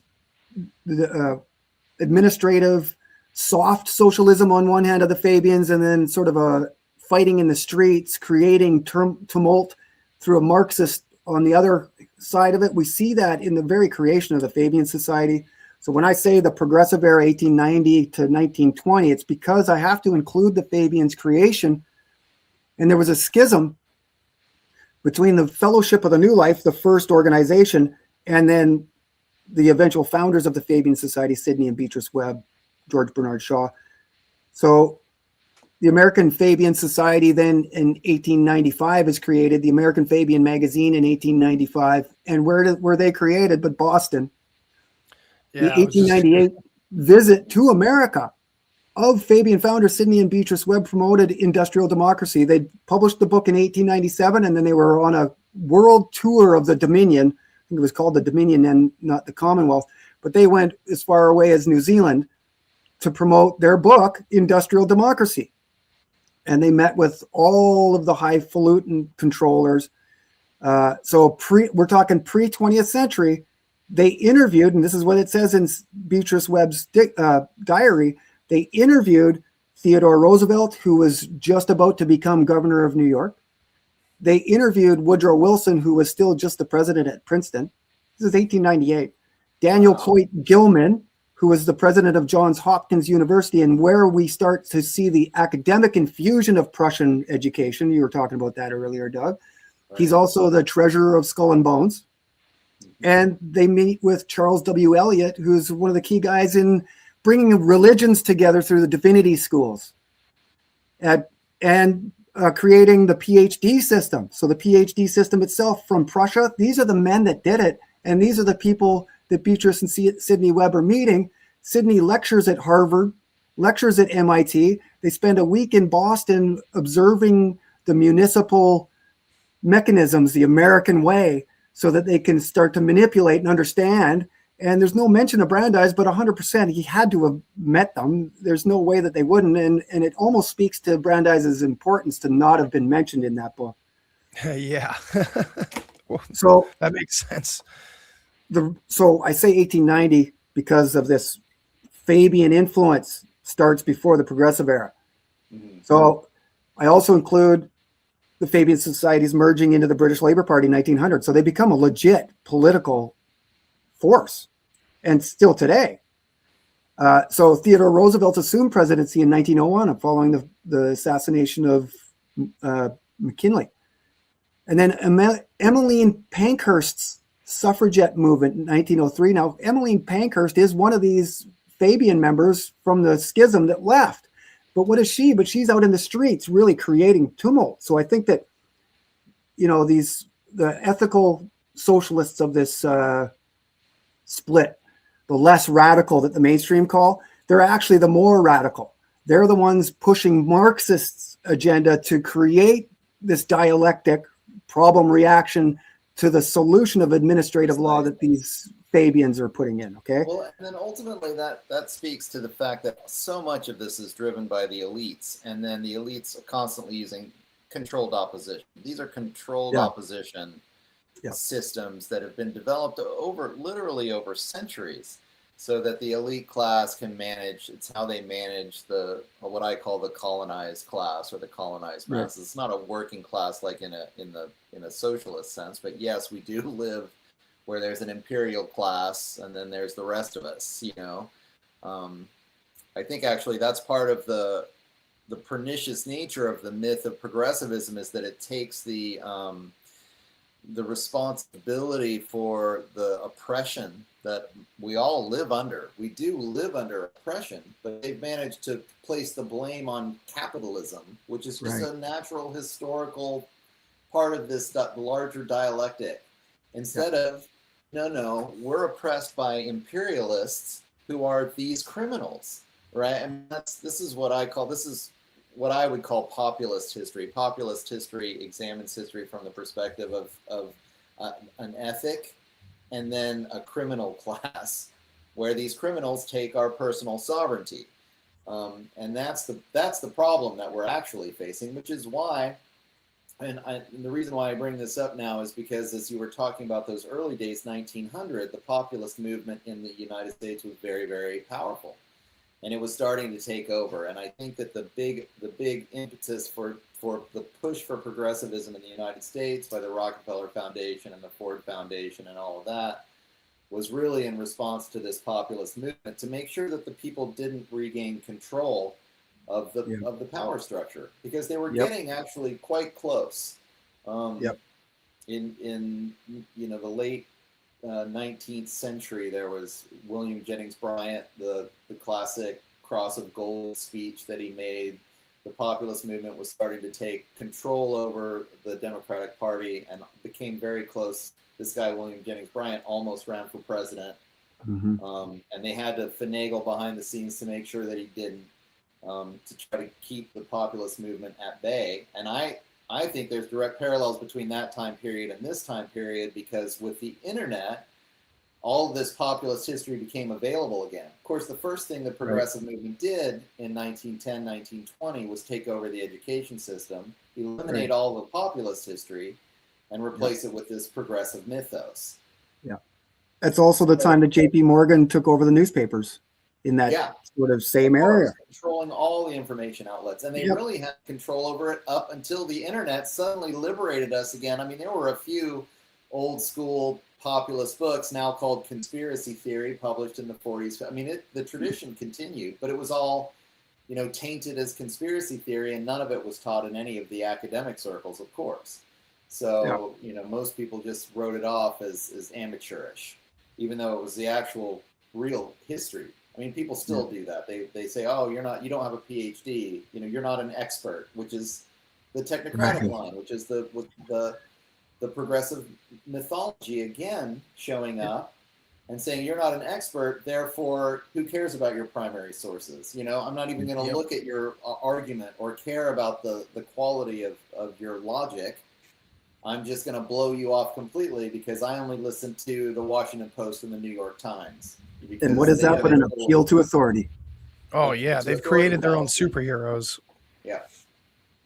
Yeah. And so you mentioned laissez-faire, and we've mentioned the family unit as important targets for these guys. Well, the U.S. Constitution, right? Classic liberalism also falls under the same title.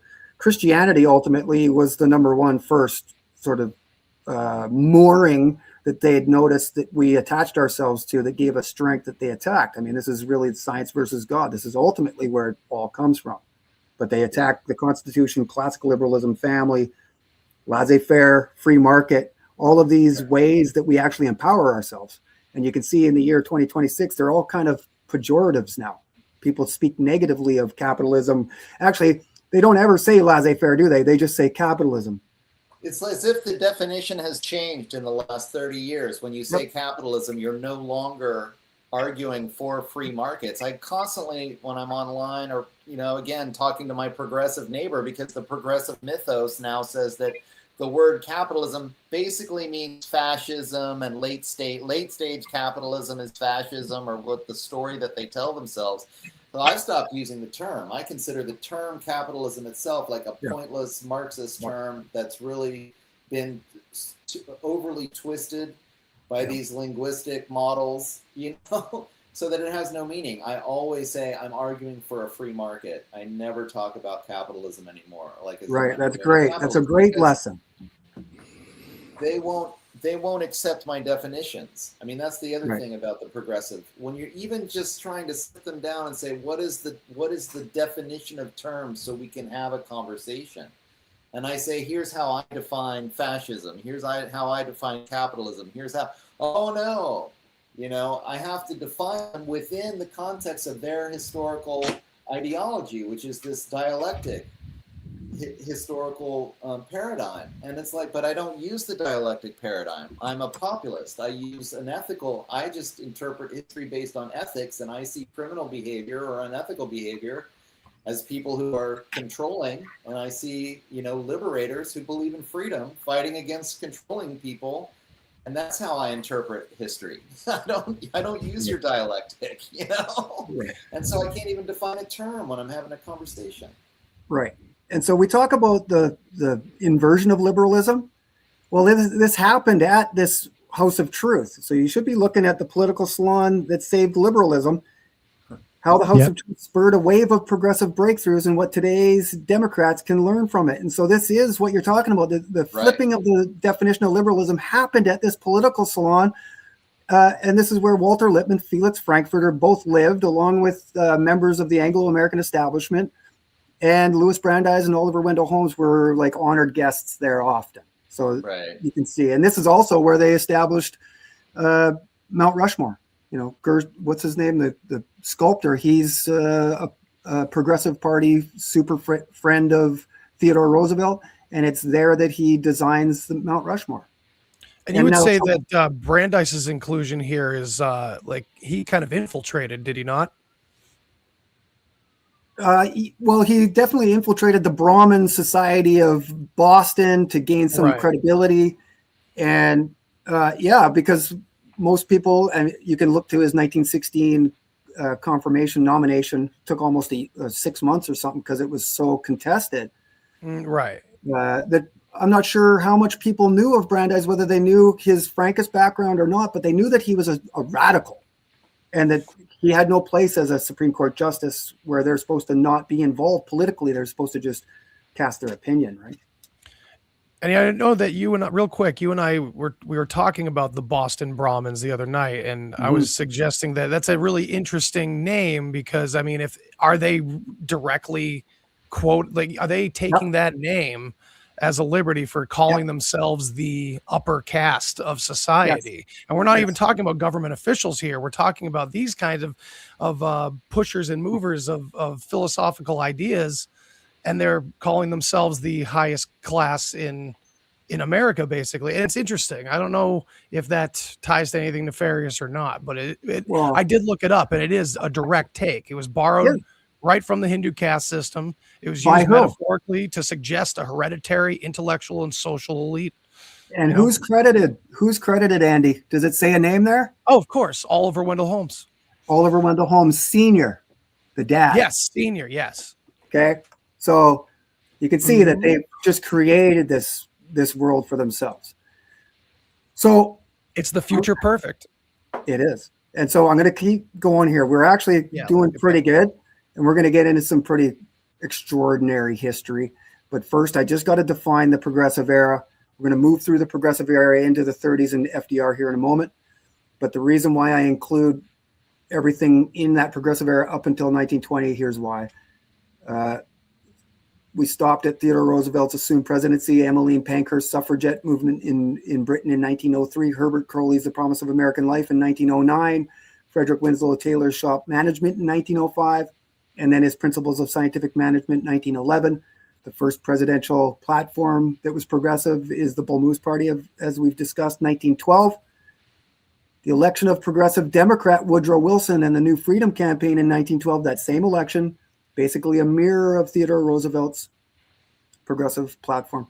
The establishment of the Federal Reserve in 1913, the Federal Trade Commission in 1914, the founding of the new republic in that same year, the confirmation of Louis Brandeis as U.S. Supreme Court Justice in 1916, Woodrow Wilson's second term beginning in 1916, on the slogan, "He kept us out of war." 4 months later, he's declaring war on Germany. So we have the American suffragette preparedness efficiency movements of 1916-17, inspired by declaration of and mobilization of war by the Americans, to the signing of the Treaty of Versailles, the League of Nations, and the founding of Israel at the Paris Peace Conference. Brandeis is right there. And Hey, Duane, can you share your screen again? I'm not seeing it. I'm not sharing anything. I'm just reading. Okay. Right now. I am Fair going enough. to share here in a second, but All right. Brandeis shows up in Paris at the Paris Peace Conference the very same day the Treaty of Versailles is finally signed. So were they waiting for this guy to confirm that everything was right? I would say so, because they had to wait for him to sign the Balfour Declaration and have final say. The Brandeis regime famously had final say in the text that was written in the founding document of Israel. So that lends me to think that, yeah, they were waiting for Brandeis. He had to wait for the Supreme Court season to end. And as soon as he could, he jumped on a boat and came to Paris. And when he arrived, same day, they signed the Treaty of Versailles. Okay, so the efficiency and preparedness movements, this is the origins of the modern military industrial complex, like 40 years before Eisenhower warned us. Right. So it had already infiltrated and fully substantiated into American life to a point where it was institutional. And then Eisenhower comes along and warns us of it. And what does he warn us of? Not just a military industrial complex, but a technological scientific elite. That is the part of that speech that I really focused on, because that is what really took over. Yeah. Okay. So now we get to the World's Fairs, because this is how they really spread the idea of progress and internationalism throughout the world. And so the first one we're going to start with is the 1933 Chicago World's Fair. And this is where Mussolini's leader of the Black Shirts, Italo Balbo, visits America. Balbo receives a hero's welcome as the first to guide a large armament of planes in formation across the Atlantic Ocean. I'm going to show you what that looks like, because there is video of it, but it's not the easiest thing to find. But there's a couple of videos here showing his reception in the United States. So this is a leader of the Black Shirts, remind you, okay? And organized by Mussolini at this time. There's no real transatlantic flights happening. I mean, they are, but this is really at the burgeoning moments of human aeronautics, right? And so I'll just let this play.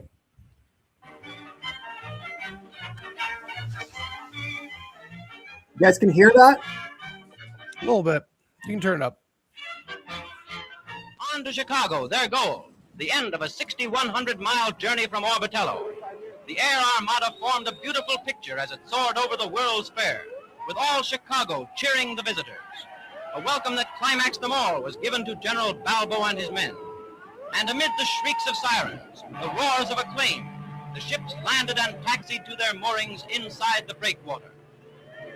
General Balbo received the tribute of a conquering hero, a modern master of the sky, who replied to the shouts of Viva Balbo with the exclamation of real friendship.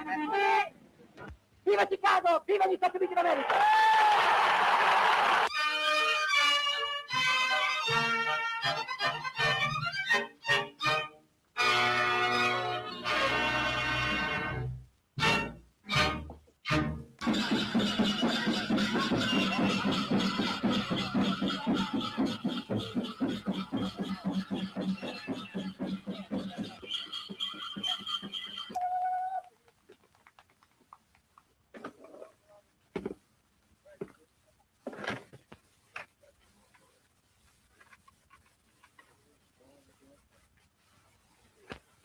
Okay, so you see the Indians playing a role here. And so that's when he arrived in Chicago. Now there is a statue called the Balboa Monument. It still stands in Chicago. I'm pretty sure you guys all know that. But for your viewers and listeners, that Mussolini donated a 2,000-year-old column as a commemorating moment when Italo Balbo flew across from Italy to the United States. It still stands in Chicago today, just outside of Soldiers Field. So then he goes to New York on his way home. So he goes to Chicago. He lands in a few places, but the last place he lands is in New York.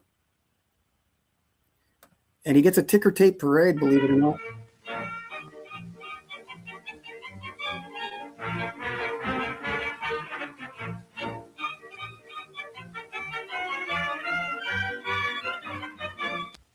Hundreds of thousands lined the streets as New York gave Italo Balbo and his staff a roaring welcome.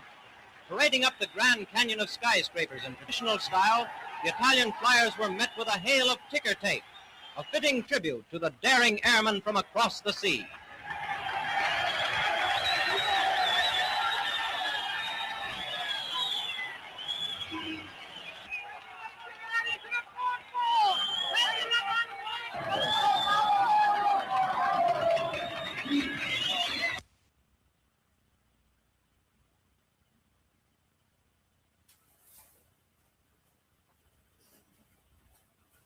That's it? Okay. So it showed him at the ticker tape parade.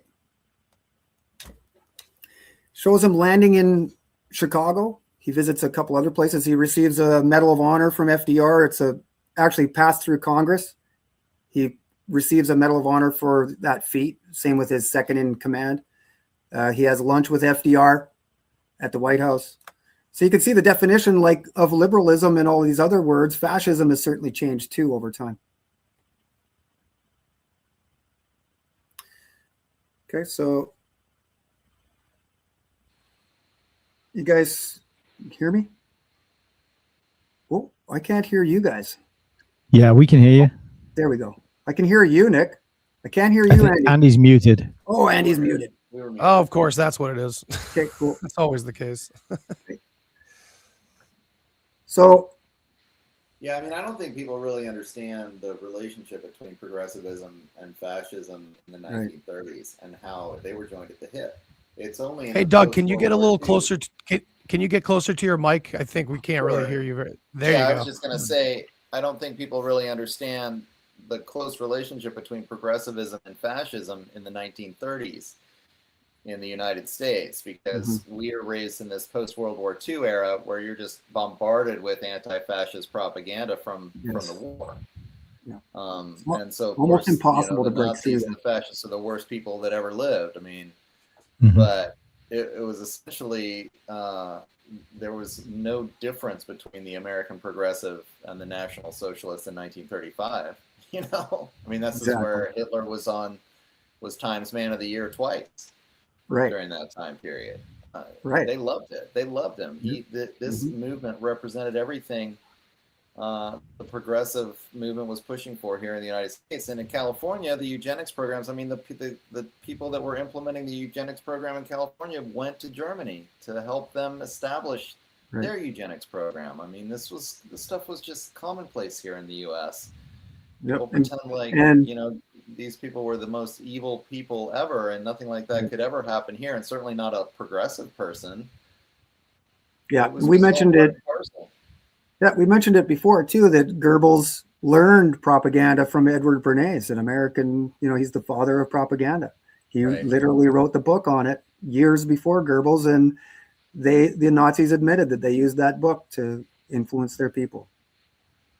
I think this really boils down to the heart of the issue is this. I mean, talking about propaganda, because in the progressive movement, again, that like to me, again, as a person that applies ethics to history, propaganda is unethical. The progressive doesn't care about human sovereignty. The human is a cog in a larger machine.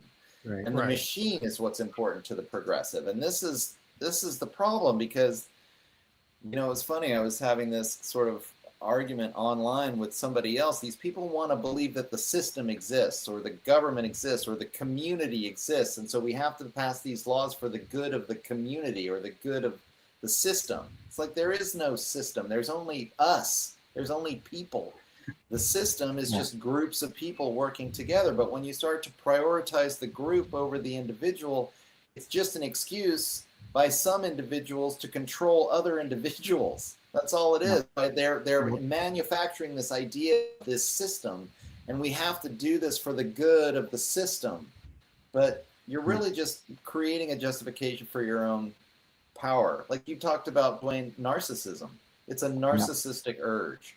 You think your ideas are better than everybody else's. This is the expert. I have a PhD, so my idea is better than yours. The appeal to authority fallacy, which is their whole shtick, is all an appeal to authority fallacy, which you think sounds, almost silly. But then you look at what just happened to all of us in COVID, which was one big appeal to authority fallacy, and like 90% of everybody just fell for it. It's amazing how powerful it is. The public becomes the flying monkeys that surround the narcissist. Exactly. And so I would say that the defining pattern there is that all of these people are out of control. They're not in control of themselves. So when they are given the ability to control others, you can see that it really comes out of them. This is what I see even in my personal life with, these. They don't want to be in control either, is from what I mean, it looks, it sounds cliche, but they just want to be hooked up and sterilized and entertained and satiated. And I know that that's more of a generalization than really an observation of how individuals feel. But you collectively look at their behaviors and it kind of comes out that way. Wall-E, the movie, may be an extreme. Idiocracy, not so much, but still an extreme. It's the allegory. That's what's important, that people seem to just, well, that's not us. It's completely, that's a dystopia that's not real. That's they even, despite the influence that entertainment has on them, they reject the ones that are actually trying to tell them something.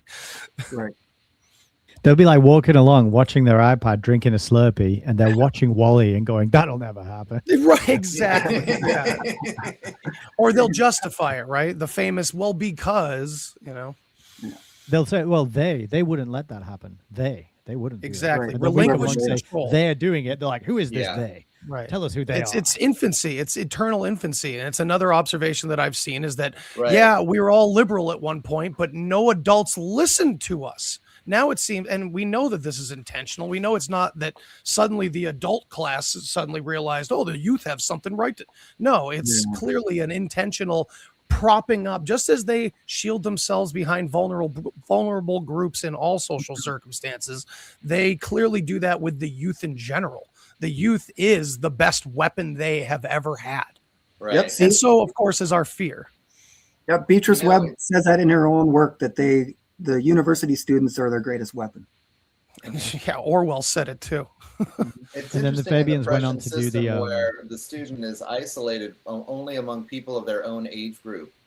Like actually in traditional schooling, right, you've got a whole school, or if you think about a martial arts school where the senior students are teaching the younger student, like they're always like mixed and working with each other and working together. And then in the Prussian system comes along and suddenly it's all really delineated, and that way they could change what they're teaching to a 10-year-old and what they're teaching to a 5-year-old could be totally different. They can, each in each 4-year period, right? They completely control what that generation of kids is going to be thinking and feeling, and they can switch it up and tweak it. They have total control because they've isolated each generation of kids. And this is another example of how well I think they do promote the rebelliousness of each generation of kids. I mean, how else could they inculcate this trans thing, into a whole generation of kids when you're like, wait a minute, where did this come from? It felt to most of us like it came out of left field somewhere. And all of a sudden now all the kids are into this and it's the new thing for them. And 70% of them think that they're transgender. And you're like, what? And it's just because they were able to slip it into the school system at a time and none of us knew, because we went to school a long time ago. We're not in that scene. We're not in. And even the people that were in college when they started to slip it into the 12-year-olds and the 13-year-olds, they don't know. They have no idea that stuff's getting indoctrinated into these younger kids. And so by isolating them, each generation, they can create whatever they need to, whatever seed they're looking to seed into the culture, they'll do it through the youth. Nick, did you want to jump in? Yeah, I wanted to say about I read a book called Fabian Freeway by Rose L. Martin, which is another excellent source. And I did the whole thing on the channel as well. It's under the playlist if anyone wants to check it out. And to talk about the continuity, in that book, she describes how the English Fabian socialists spread across the pond and set up organizations such as the ISS, the Intercollegiate Socialist Society, talking about harnessing this energy of the youth. Don't you want the world to be better? Don't you see that things are unjust? Yeah. And it's appealing to that natural sense of, we got to fix this. We got to make it better for people. Look, we need to improve things, which everybody wants to see justice. Everybody wants to see people doing well and getting on. But they capture it and then they steer it and they control it. And what was interesting was how the ISS, when the USSR was starting to turn sour and the news was getting out about what was going on there, they were like, we need to separate ourselves a little bit from this socialism, communism thing. And they rebranded as the League for Industrial Democracy, the LID, the lid. And I always think of it as like the lid on the jar of the, those little creatures that they train, the flea circus, right? They train them by putting them in a jar with a lid. And then eventually they learn to not jump higher because they can't get any higher. And then you take the lid off and then you've got these performing little fleas that never leave the circus. And that's what I always think of it as. So yeah, I just wanted to throw that in there. It's another thread to pull on for anybody out there, the Fabian socialism, moving over to the States, and then the ISS becoming the League for Industrial Democracy, which itself also received a lot of funding by the philanthropic foundations, Rockefeller, Carnegie, and Ford. And that's detailed in Worms's book here. So also key parts of the puzzle that I want people to be aware of. Great resources. And that turns into the Students for the League of Industrial Democracy, which becomes the New Left of the 60s, which then now becomes our modern liberal activism that we see today in Minneapolis, whatever. It's a direct thread all the way through. Nice. And the ISS starts as the American Fabian League in Boston. So a couple things I want to mention here before I keep going, because we're just about at Disney. The Committee on Public Information is the first propaganda division in the United States, developed in 1917 in the preparation mobilization for war. And who's there but Walter Lippmann and Edward Bernays. This is really where Tavistock comes from too. And then we talk about the education system and free will today. Well, Johann Gottlieb Fichte is the founder of our modern day Western education system. He's a Prussian educator along with Humboldt. And in his book, Addresses to German Nation, he says that they must remove the free will of the student in the soil before it sprouts. That's literally what he said. I remember you sharing that quote. I can't believe they were able to write this stuff and it be taken as gospel basically by the entire class.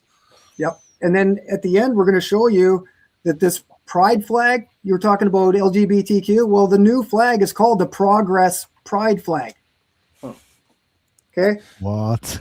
Walter Lippmann is a founder of the ISS, along with the other Upton Sinclair.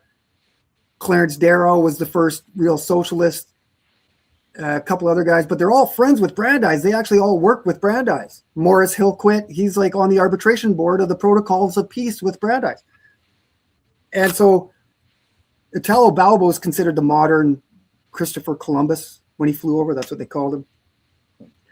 And then, so one other thing here of the 1933 Chicago Fair is that they had a Jewish day. So there was many days, like ethnical days that they had, because this is an international movement. It's a melting pot, right? They're going to have days for each ethnic grouping. And on July 3rd, 1933, they had Jewish Day. And it was called, they held this thing at Soldiers Field. That place can hold up to 100,000 people. So there was at least 100,000 people there. And they put together this Romance of the People presentation. There's 3,000 or 4,000 actors, dancers, and singers that are involved. And I'm going to just play it now.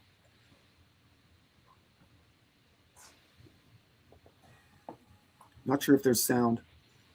There's Soldiers Field. There's a Star of David on the ground. You can see the place is packed. And they pull out this Moloch 27-foot statue resembling the one at Bohemian Grove, by the way.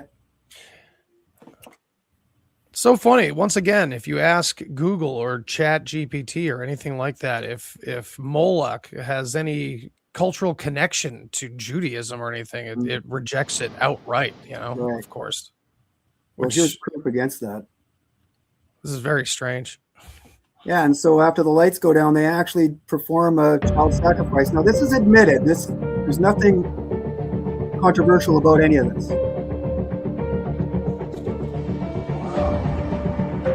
The mock sacrifice. Yeah. Okay. So very similar to the Bohemian Grove. And when you look at the origins of the Bohemian Grove, what is that word? Bohemia, but that's where Brandeis comes from. And, truth be told, they established even Greenwich Village as a sort of headquarters for Bohemianism, like hedonistic interests, right? So further degradation of the society. And so that will actually make sense here. By the time we get to the end of this, you'll see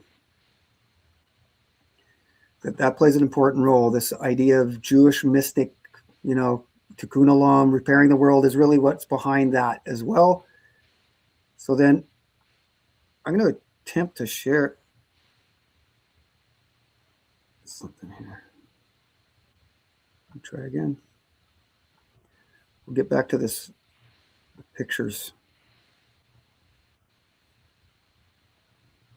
I'll just say while you're looking for that as well. Yeah, go ahead. Quickly, you mentioned about Walter Lippmann there and his involvement in the founding of ISS. Mm-hmm. So I just got my copy of Walter Lippmann and the American Century through Oh, nice. on your recommendation. I got Yeah. a nice beat up old acceptable. They grade the quality of the books. This was acceptable, so it's much cheaper, but you can still read it. And yeah, check the index and it's in there. Intercollegiate Socialist Society, I think 8 or 9 references throughout the book. So checks out. Well, he's a founding father of it. Now, some people might argue that, but it's his involvement with the American Fabian League, his membership as an American Fabian, that puts him there.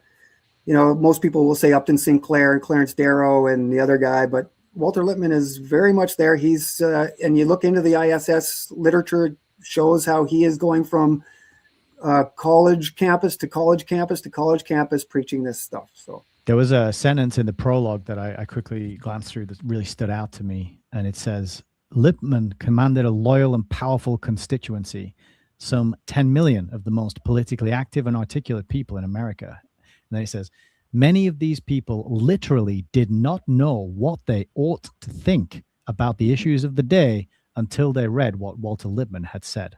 Yeah. And they didn't know what to think. Somebody needs to tell me what to think. Yeah, right. And back in the day, that's what people would say. What did Walter say today, honey? Same with Walter Cronkite, generation later.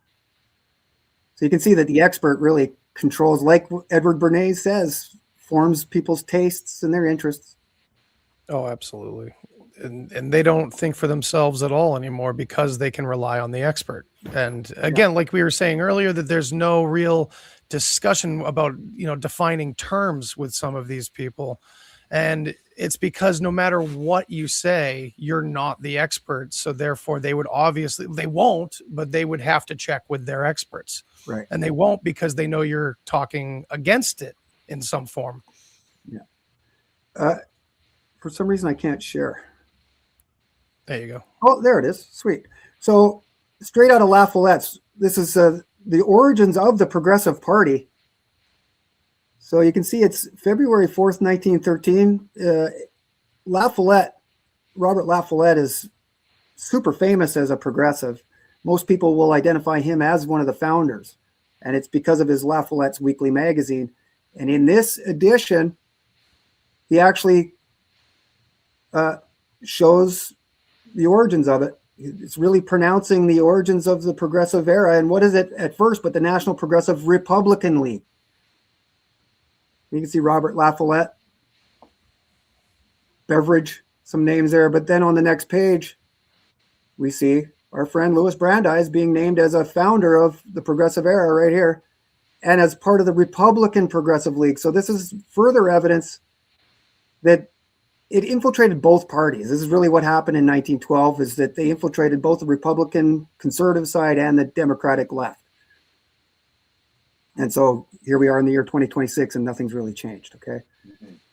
So they look to Woodrow Wilson as a godhead figure. This is what Edward Bernays says that they had to do, is to create Woodrow Wilson into a godhead figure so that he would be the leading expert that would influence everybody. And so busting the trusts was a key progressive tenet. This is where Brandeis gets involved in creating and coining the term regulated competition. So in his new Freedom, which he didn't write, of which Brandeis introduced him to in 1912, just a few months before the election. And see, he talks about what is progress, but like looking through the looking glass in Alice in Wonderland, that no matter how fast you run, you still end up in the same place. As a parable of progress. Well said. He says that he's therefore forced to be a progressive, if for no other reason, because we have not kept up with our changes of conditions.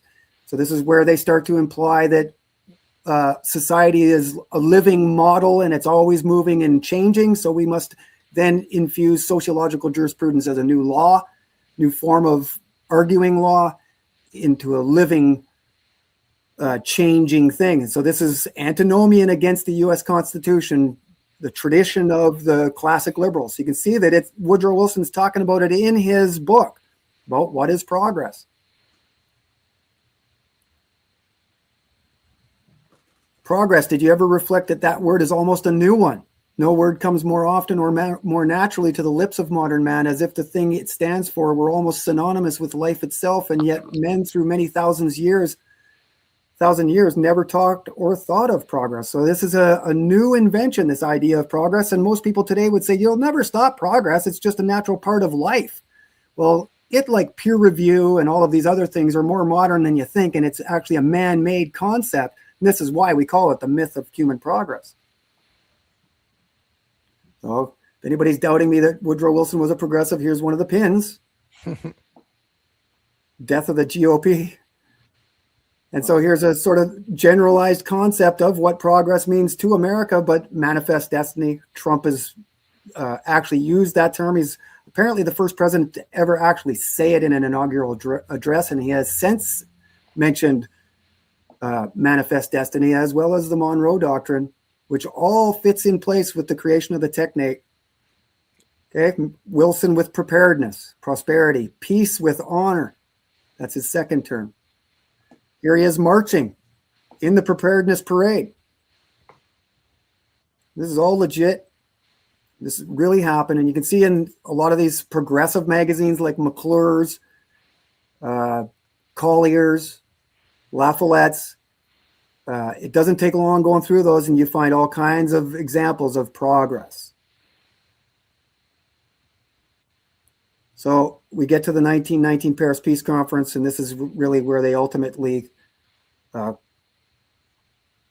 imposed progressivism on an international scale. So Brandeis and his boys start at the municipal level in Boston. They start changing municipal law, then with the intent of going to county law, and then state law, then federal law, and then international law, and here we are. So a little over 10 years, probably 15 years before or after they'd started this movement in Boston, here they are putting the final touches on, DeBrusca's Universal Constitution. And in the background, we see key inquiry members, the founders of the Council on Foreign Relations, the League of Nations. These are the founders of the United Nations 30 years later. Here we have John Foster Dulles, the young John Foster Dulles. Looks like he's got his hand on the most central figure here, Joseph Grew, who's through which all of the communication went through. We have the lone wolf of Wall Street, Bernard Baruch, who is also the chairman of the War Industries Board when the military industrial complex first gets created. Okay, so it's more economic. We've got two representatives of JP Morgan here, both, especially this one, Thomas W. Lamont, known then and now as an American fascist. So we were told that they went to Paris to make the world safe for democracy, but we have U.S. intelligence, U.S. military industrial complex figures, founders of the NSA. Yeah, well, everyone always asks us, like, who is the they? Who is they? Here they are. This is they. I identify this as the crime scene for the classic liberal. This is the day the classic liberal died. This is the Eagle Room inside the Versailles Palace. And this is where I say the ultimate crime scene is, right here. Where's this picture from? Is this in a book or is it just This a is from standalone artifact? No, I've gone on to official archives. I think National Archives, you can find these. I've got them, all of my dates and numbers here beside me because I haven't finished. But you start, I think it's the National Archives. You can see the number up here, 111-SC-61179. You start putting those into that archive and you start coming up with all of these amazing pictures. So any of you viewers and listeners wanting to get into that, and I've had people ask me for those numbers and they've gone and looked and found amazing things. So you can see it's an actual folder. It's an official Signal Corp information that was created then, all stamped with little personal notes even written on it. So this is about as official a document as you can get. And it's probably the clearest one you'll ever see. Here is James T. Shotwell, Canadian Quaker, Columbia University history professor, but he's there as a librarian and historian, and he's working directly with Elihu Root at the Carnegie Endowment. So these guys are all, many of these men are on the payroll of Rockefeller, Carnegie, Ford. And you go to my videos, I show all of the companies that they're associated with. And Shotwell as well. He did the book at the Paris Peace Conference, which you tipped me off to, and I actually found a copy online. Macmillan, another one full of pictures and names detailing what happened, written by someone who was there, right? So that's a primary source. And I'm so grateful to you for tipping me off to that one, and just grateful to the universe that I was able to get my hands on it. Dude, I can't believe you have an actual physical copy. That's awesome. And it's good timing because that's exactly where I went. It's chapter 5, Social Justice and the Peace Treaties. This is James T. Shotwell's book on it. Some people call it his memoirs of the Paris Peace Conference, in which he admits that all of this is done on Rothschild-owned land with Rothschild's consent, okay? And it's all done under the idea of social justice. So he says, but the International Labor Organization, which he is primarily known for as the founder of, these guys all sort of cohabitate around human labor, dealing as it does with the homely problems of the welfare of the common man, has a universal constituency and a lasting cause to serve. And what is that? A little further down the page, he says there was a hint of this broader conception of the purpose and scope of the International Labor Organization in the preamble to its constitution, in the statement that universal peace can be established only if it is based upon social justice. It must be confessed, however, that when we wrote these words into the text, we were not thinking of their far reach, but of a formula which would enable us to tie our institution into the structure of that new world order, which the League of Nations symbolized. So I didn't know he'd used it. I didn't know he'd used the phrase New World Order in his book. I think he has it twice there. And then he uses New World Structure. He talks about super states, and much like the founding fathers of the Constitution talked about the possibilities of chattel slavery, James T. Shotwell in this book talks about the possibilities that they are actually accidentally creating a super state. Oops. Yeah. Oh, I didn't mean to do that. Okay. So from the same place, here's the inquiry, Paris Peace Conference, just to show you guys. I mean, if you've looked at my work, you've seen these guys lots, but here's the official provenance showing you that these are the actual guys. I've even gone so far as to officially locate this inside the Hotel Crillon. And these are social scientists, all of them. This is why they were recruited. It was because they were social and political scientists. So we again refer you back to the founder of social science, Moses Dobrushkin. And what was he all about? But the Universal Constitution. Well, here they are, years and years later, the authors of it. Again, checkerboard floor there, Nick. Mm-hmm. So, Century of Progress in Chicago, 1933.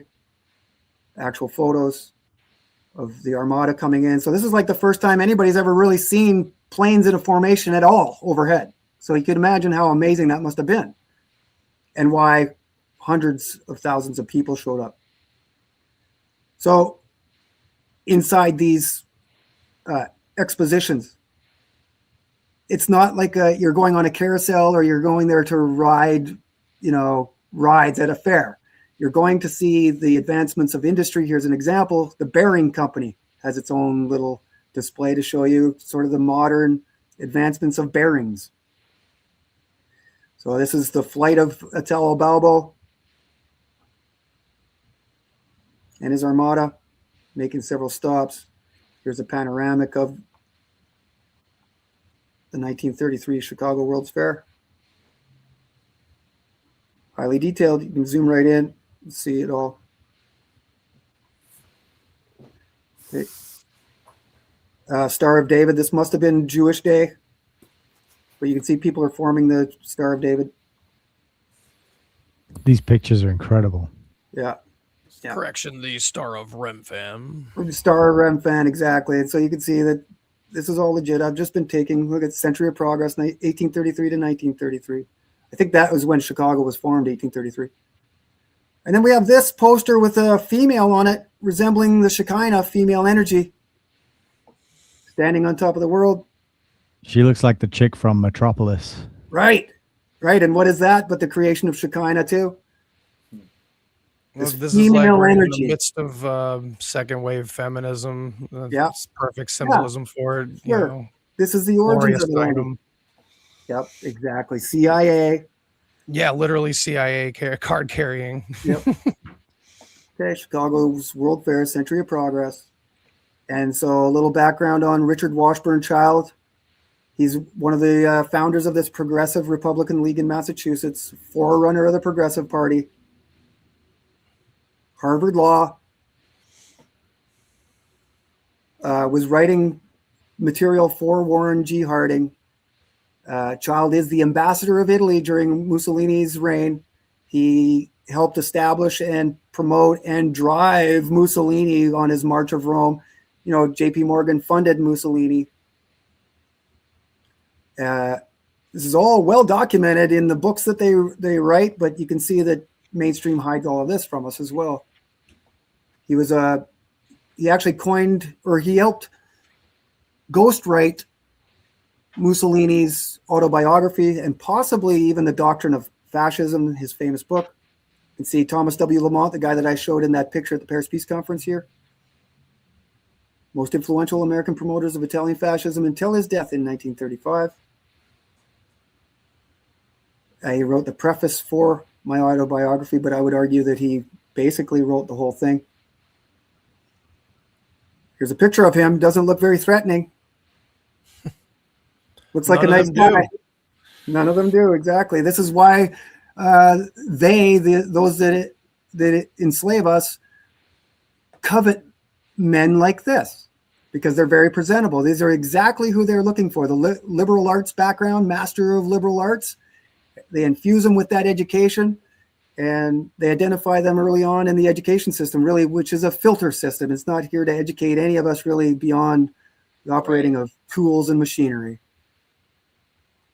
So the Century of Progress, there's a ticket. I guess the President of the United States was there. And then FDR actually imposes the Works Progress Administration Project. Brandeis is there. Like we said, FDR calls Brandeis Isaiah. So then we jump forward to the 1939 New York World's Fair. And I'm just going to leave it on this picture for a moment. And I got to take a 2-minute break. You guys can talk amongst yourselves, please. I'm actually going to take advantage of that break too. So audience, everybody, just going to take like 1-2 minutes. I'll be right back. Let's do it. See you all soon.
Okay.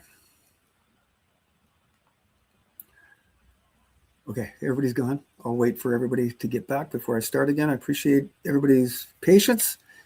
Probably a good time for everybody to take a bathroom break or go fill your bowl of popcorn up, because we're getting to the end here. And the influence of Walt Disney and sort of the continuation of progress into the 1930s, 40s, 50s, and 60s, and how the international order is really formed by these World's Fairs. You can see that what are they introducing but the latest technological advancements, scientific achievement, industry. And they still have these fairs from time to time. Is that right? Yes. Yep. They still do. Really, it's like the international model almost is established now, institutionalized, Nick. So you can see that maybe they don't do it as much as they did, but certainly there are World's Fairs every year, as far as I can tell. The word itself as well, internationalism. You know, if you break it up, you've got inter, but it also has that meaning of inter, you know, to bury something in a coffin or a crypt. Right. And then, so if you look at it as internationalism, like we're burying nationalism, that's gone. Right. Don't, you know, only fools believe in that now. I mean, Zbigniew Brzezinski in Between Two Ages in 1970 tells you that nationalism is basically defunct at this point, but they still have you voting and cheering for your flag and getting involved in that sort of stuff. Yet they're telling you they don't really exist anymore, the countries. Yeah, I would say that the first thing that they wanted to do was remove the monarchies. And you can see that the First World War, that's exactly what they did. And then, but that was with the intent of eventually removing the nation state even, or to have them at least under at least a sort of a face, right? Like maybe they took out the insides of your nation, but you still label it a nation, yet they are international, right? This is a relationship between all of the world's nations underneath this guise of universal constitution, internationalism, cosmopolitanism. I remember doing for one of my intros, I just was looking up how many countries are there. And I checked on 3 or else 4 search engines, and mostly the search engines say there are 190 whatever countries in the UN. And I was like, that's not the question I asked. Right. But the automatic answer they give you is this is how many are in the UN, and it's basically all of them at this point. Right. And how many of those countries allow immigrants to come and go as they please illegally? None. And so this is another one of those liberal arguments where they're saying, you know, let's remove borders, and who promoted that but Marx? So you can see that these are real true Marxists out in the streets of Minneapolis creating all kinds of foment and all of these. I think that they're fake deaths of these liberal progressive protesters being shot by ICE just to sort of continue to canalize and to foment everything. So I want to share something, Andy. You're muted, dude. Yes, sir. That was my best Jay Dyer impression. Somebody in the chat said, Jay Dyer always says, "Unmute, dude," or something like that. Unmute, But dude. my voice is just nowhere near deep and gravelly enough. Okay, so 1939 New York World's Fair. We can see that they presented this thing as like the viewpoint from the onlookers is observatory, sort of outside themselves, and they're looking Like at Truman Show, isn't it? future modern world, right? It's just bizarre.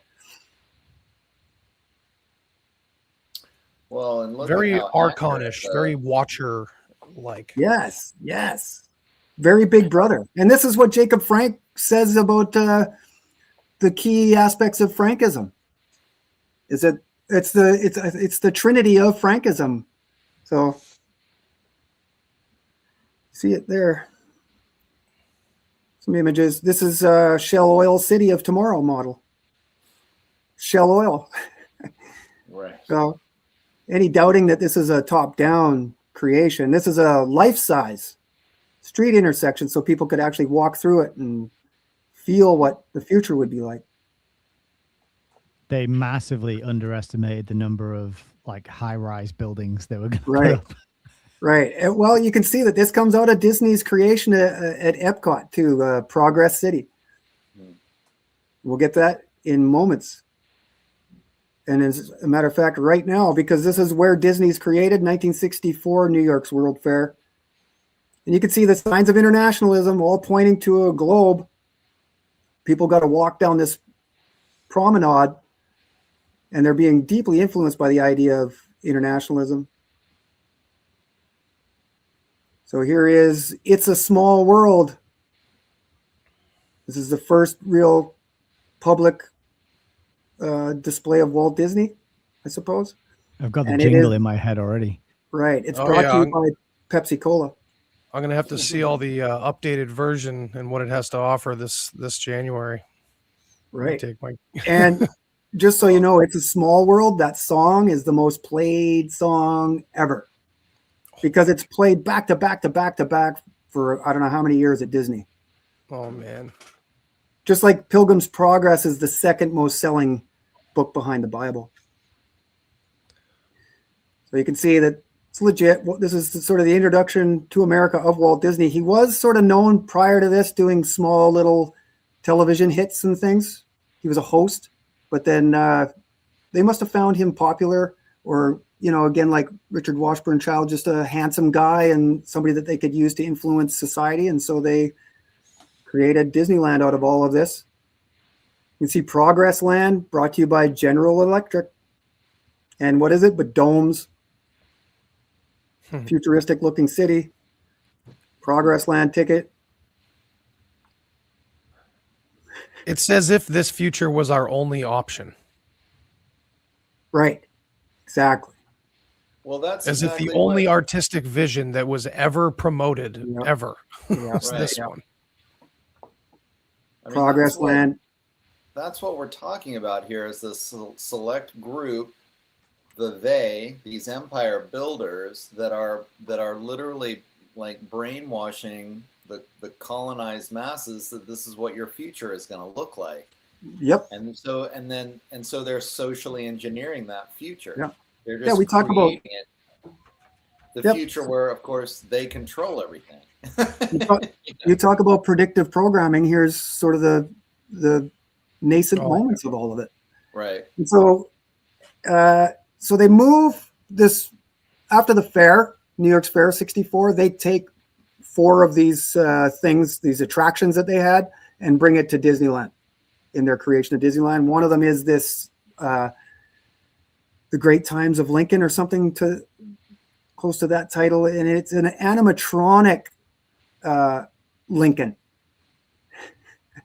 So when we go back to the first alchemists and this chasing of the Philosopher's Stone at Rudolph II's Habsburg court, this is one of the things that they're trying to create too. This is what the golem was. They're trying to create fake humans.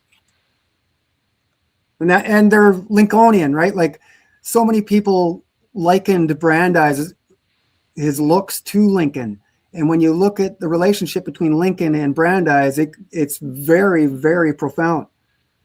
Just as his relationship is to Jefferson, at least the ideologies that those men carried forward. But they're deeply Lincolnian, all of these progressives. Mm. And here's how they controlled him through this little board. Here's one of the displays. So what are they promoting but a welfare state? They're promoting centralized government.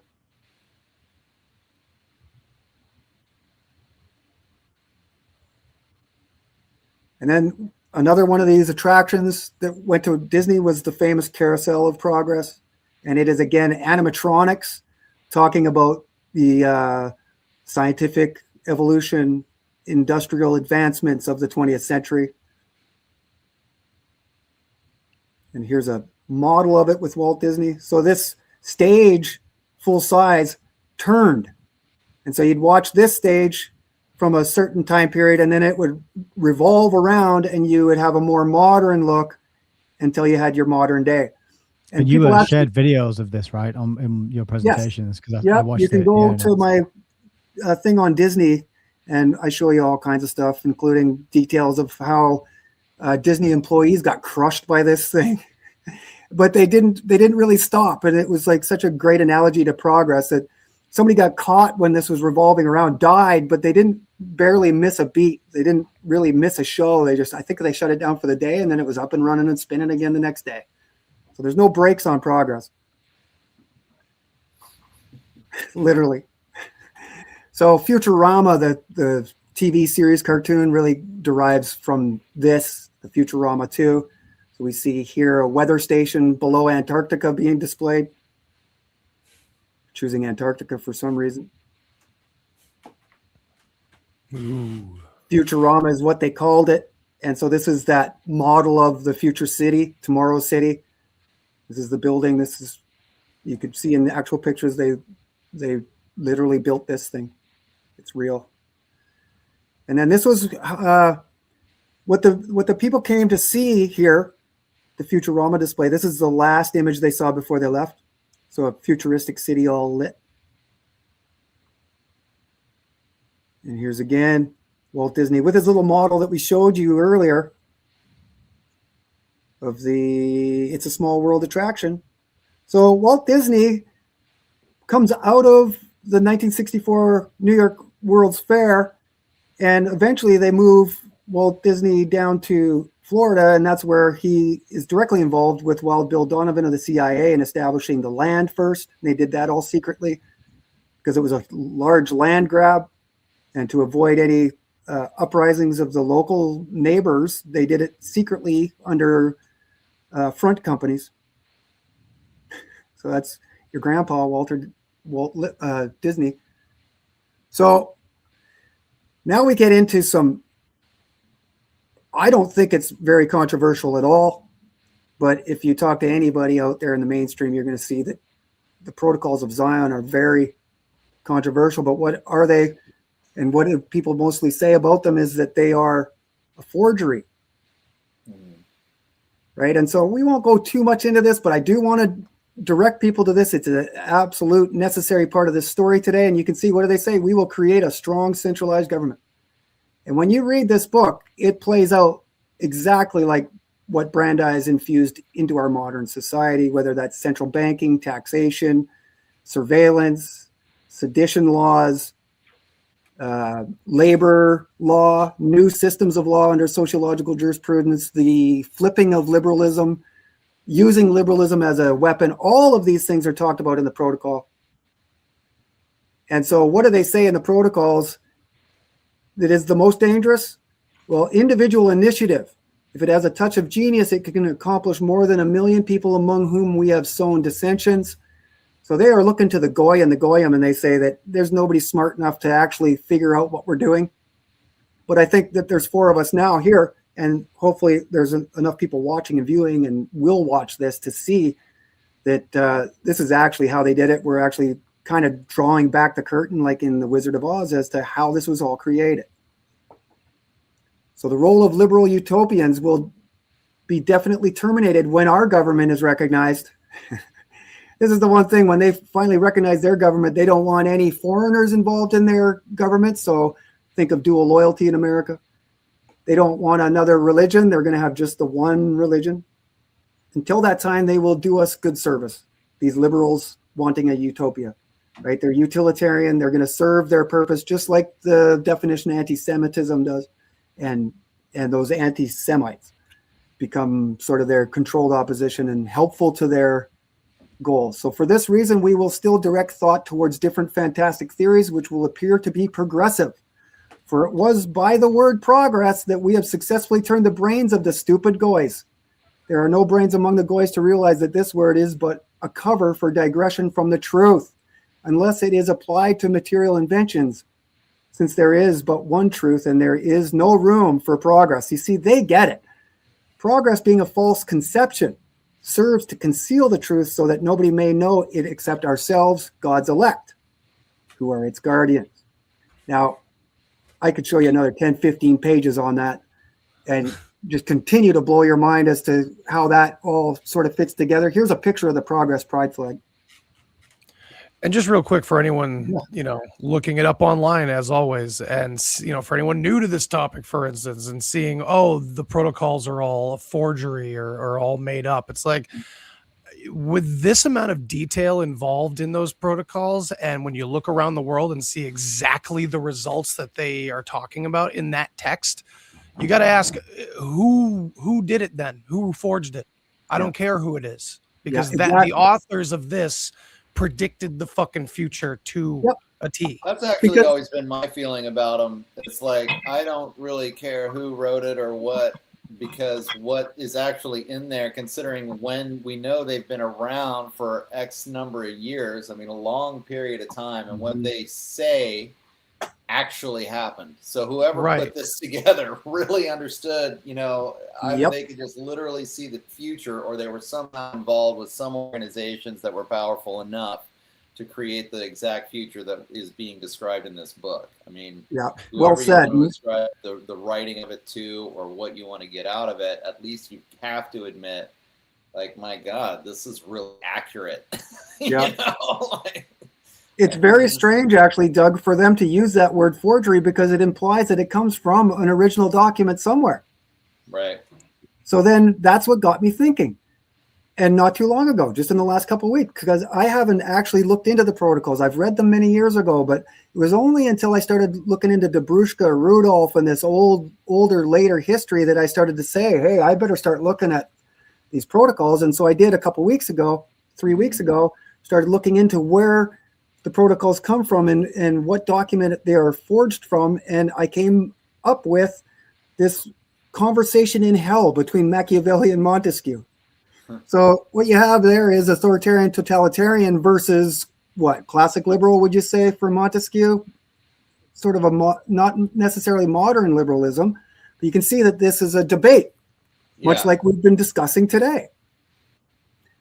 So that's one source, a conversation in hell between Machiavelli and Montesquieu. And so the second source that they point to, and this is really the culmination of this story that I want to present today, comes from another author who they say plagiarized this conversation in hell between Machiavelli and Montesquieu, except for one chapter that was an original from this secondary source. And what is that chapter called but the Jewish Cemetery in Prague?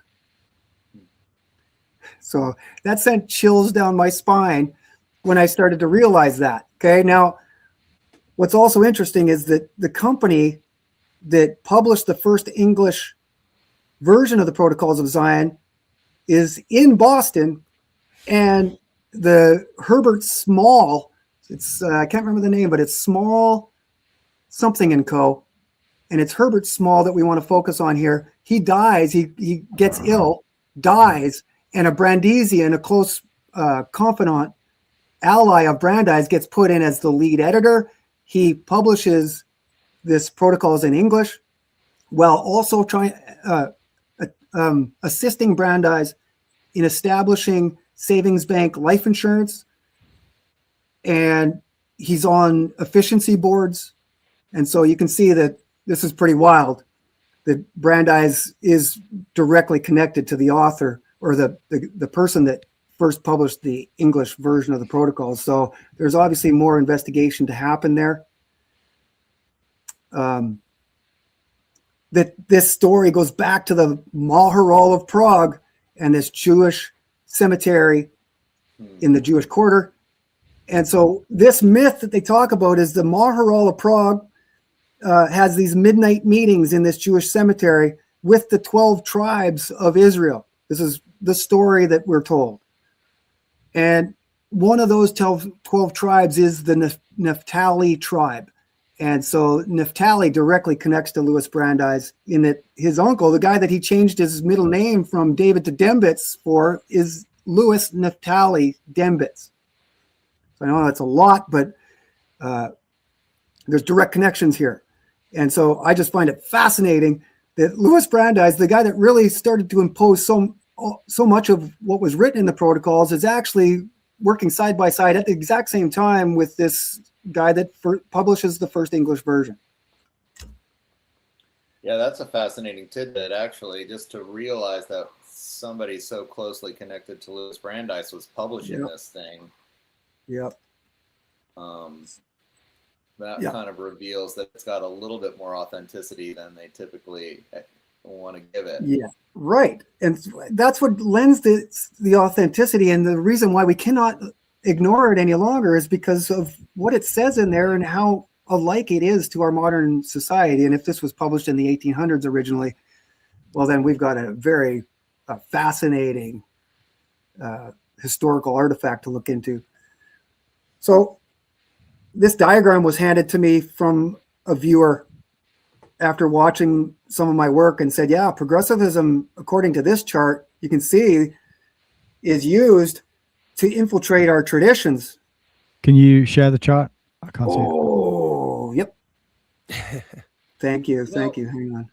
They really are using this. I mean, what you were just showing, well, with the World's Fair, but also with the Walt Disney stuff, is the way that they're imposing their vision of the future on us. And then they're getting up, like, it's like, I mean, what is that concept that they're making us imagine the future that they want us to bring about, and then we bring it about for them, because they've manufactured this thing and they've taken control of our future by presenting us with, through science fiction and these other things. I mean, we're living it now. I mean, the concept of artificial intelligence, all these concepts of these robots, and you know, the internet, or the brain internet interfaces, and all these things have come out of science fiction that's were written by progressives 100 years ago, or 120, 30 years ago. Yep. And now it's that future. We have all worked to create that future that they envisioned.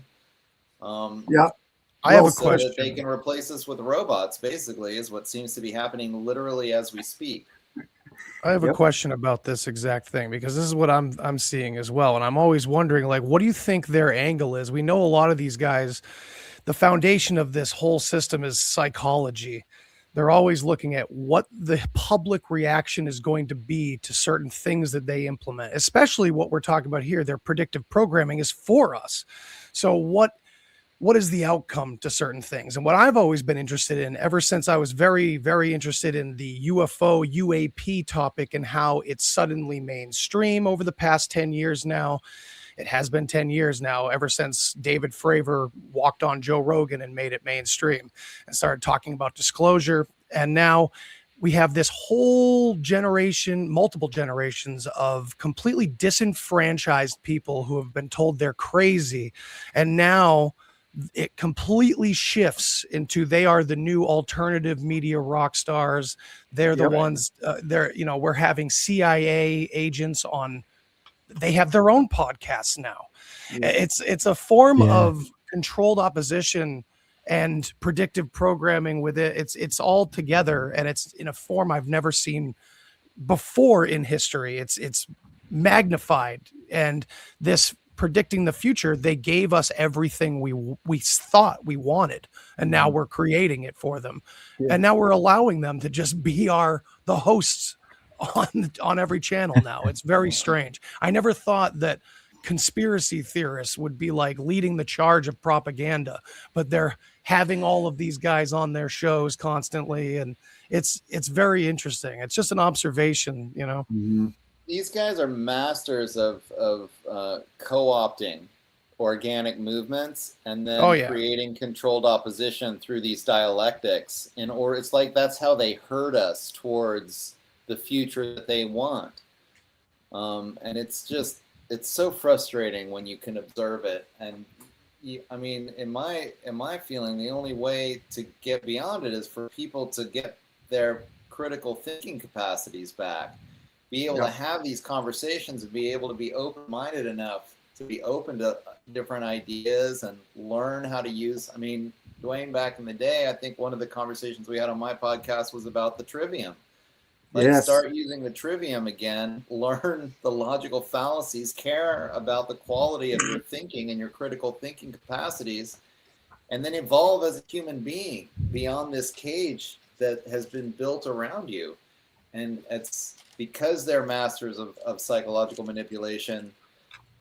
I mean, and they've been playing this game, I think, for thousands of years. I mean, we talk about, I would agree that Abrahamic religions were the propaganda from 2,000 years ago. And now they're replacing those propaganda, that old propaganda technique with the new propaganda technique, which is progressivism. Nice. Right. And these are just ways to herd the colonized into building the empire, while they believe they're liberating themselves, you know. So you mentioned trivium, Doug. So this is beautiful. This is the education that they removed from our education model, right? Grammar, logic, and rhetoric, the ability to put words together in sentences, into paragraphs, into compositions that help people understand what you're saying. So this is why they covet all of these other guys, the ones that rise to the top under our education system. They covet those, bring them in to their fold, and teach them the liberal arts, because the liberal arts, you now can live a life, not make a living. Now, there's a big difference between living a life and making a living. So when you look at John Taylor Gatto and Charlotte Iserbyt and the foundations of Western education, they say that we were deliberately dumbed down by specifically the removal of the liberal arts, grammar, logic, rhetoric, but also music, arithmetic, geometry, and astronomy. So what are those but to understand our world? So if we don't understand our world, we'll never be able to identify who our enemy is. And then we're 2 steps away from solutions. And we won't have to, because the experts will tell us. Yep. Well, that's just it. That's the whole point. So they've taken your critical thinking capacity as an individual to be a strong sovereign being, and they've replaced it with the expert. So you either do what the expert, that's a cult, right? This whole thing, this appeal to authority, this appeal to the expert, this is the cult of progressivism, where they've taken control of the education system and they brainwashed 95% of the population into believing that if they don't do what the expert says, if they don't believe what the experts say, then they're wrong. They're going to get an F on the test. You know, they're going to be shamed in front of everybody because they're not going to know what they're talking about. Yep. There's several books you can get. Duane's got multiple copies of the Trivium. Yeah, this one's really good for kids, because it's a lot of imagery. Yeah, this would be definitely something to buy to start to introduce your children to this. Homeschoolers out there, this is it. Yeah, cool. I've been looking for that. And it comes with a quadrivium. And a lot of people don't even teach children early. And then guess what they did? They wrote a fake one. Oh yeah, Marshall McLuhan wrote Mr. Marshall. And you know how he was introduced to me by another social engineer named Terence McKenna, who was obsessed with McLuhan's work. Right, and he was CIA for sure. I mean, people laugh at that, but that is 100%. You know what you can also do as well is get yourself down to yourbias.is and print yourself off some of these logical fallacy cards. Get them laminated and then I you can got just like slam them in You know, people's I was gonna faces say, when you're talking right. to them. You know, it's so difficult to even be familiar with proper etiquette in argument and discussion because you most likely the other person's not going to be. So even when you call out things that are properly like incorrect or don't argue that way, that's not the, you know, it doesn't matter. They're just going to tell you you're mansplaining or something Yeah, like right. that. It's going to go over their head anyway and claim that they don't know what you're talking about. You Well, know? I mean, that's what It's happens unfortunate. when somebody who's been indoctrinated and they're having a logical argument with somebody else, where a person who engages in critical thinking can hear new information and then they have to incorporate it into their worldview, and then they could change their mind, right? Because maybe it is new information, they have to incorporate it, they've changed. A person who's been indoctrinated, when new information that's outside of their paradigm it comes into their field, they get triggered, and they'll literally like have an emotional reaction. They'll get anxious. They'll try to start weaseling their way out of the conversation. They might just blank out. They'll blank out the conversation. I mean, there's all kinds of coping mechanisms that they'll engage in to avoid having to receive the new information at all costs, like as if their life depends on it. And that's what happens when people have been indoctrinated, which is exactly what the Prussian model of education is designed to do, is indoctrinate people into a belief system that they can't then, without deprogramming, like literal psychological deprogramming, you can't break free of it. Yeah. Hilarious too that Andy, you mentioned calling out them, and hilarious that Nick brings these cards because, man, I live by these. I give these to people. The call out card, your thinking is bad and you should feel bad. If you've been given this card, it's because the things you said were so full of fallacies and dodgy logic that it would take too long to identify all of them. Right.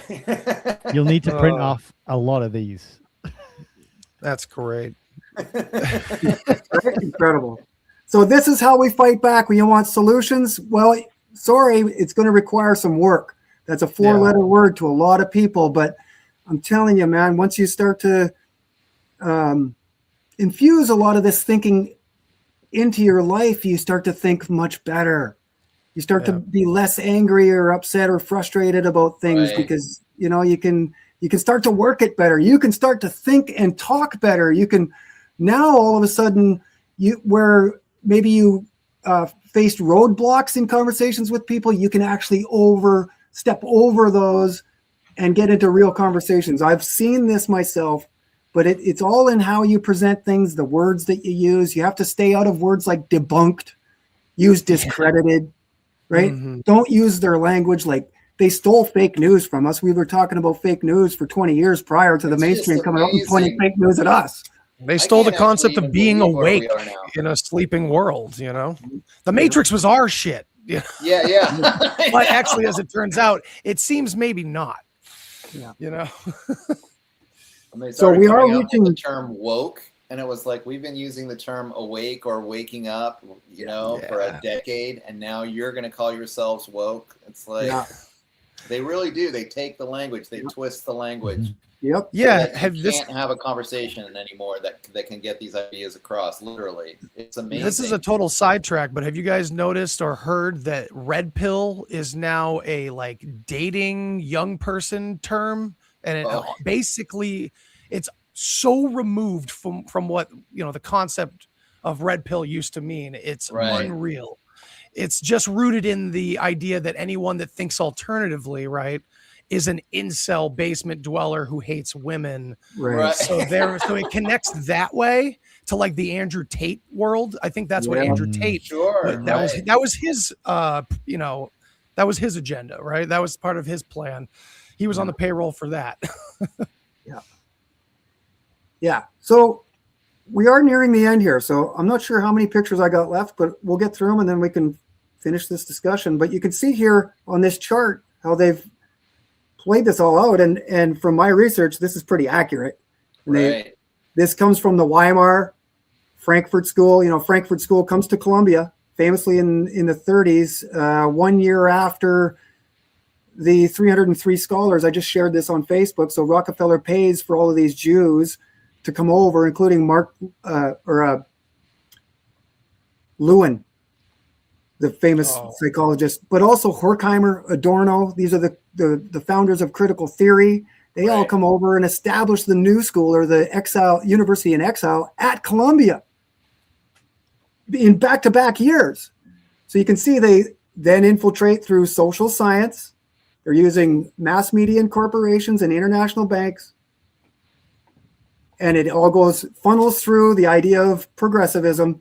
And what does it do but overthrows our traditions?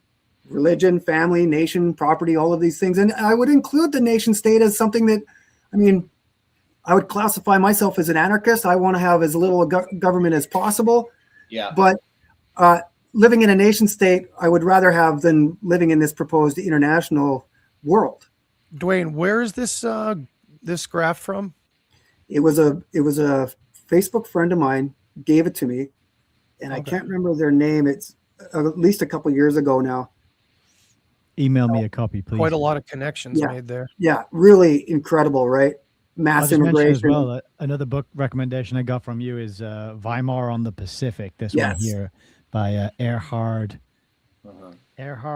Barr. German exile culture in Los Angeles and the crisis of modernism. Beautiful. And this is kind of like, I don't know, it's the inversion of Operation Paperclip almost, isn't it?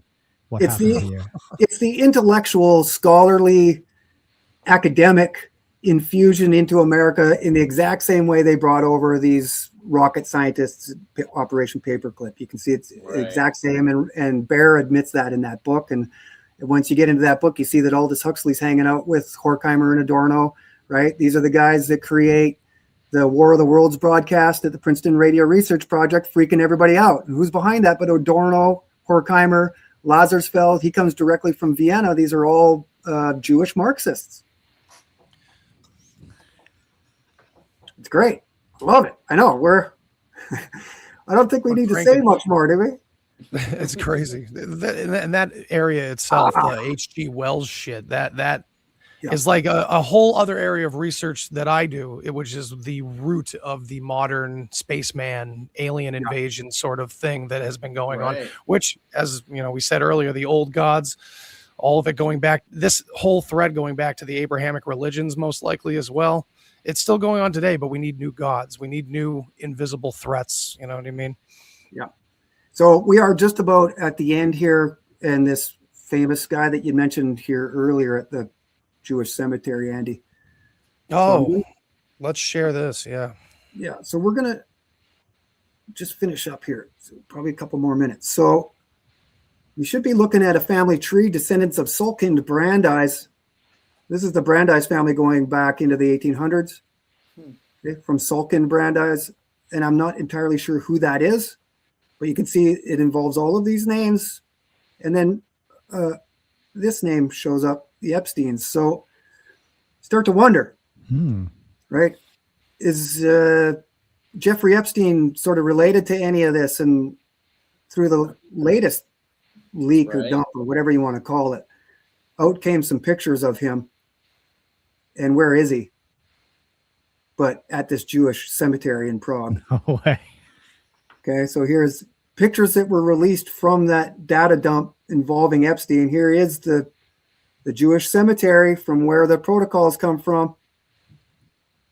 Here's Epstein standing there, and he quite possibly could be standing right in front of the Maharal's tombstone. Wow. Okay, here's clear. I mean, we could be looking at CGI, but man, I don't think so. I think that's a legit picture. It's not an area of interest. This cemetery doesn't give the light bulb effect like it does for you to most people, I don't think. Right. You know, this is just another, I don't know. Just obscure detail. It's too inside baseball to be like a thing that they're throwing out there as AI, like just a, you know what I mean? I see what you're saying. Just to mess with the four of us today. Right. Yeah.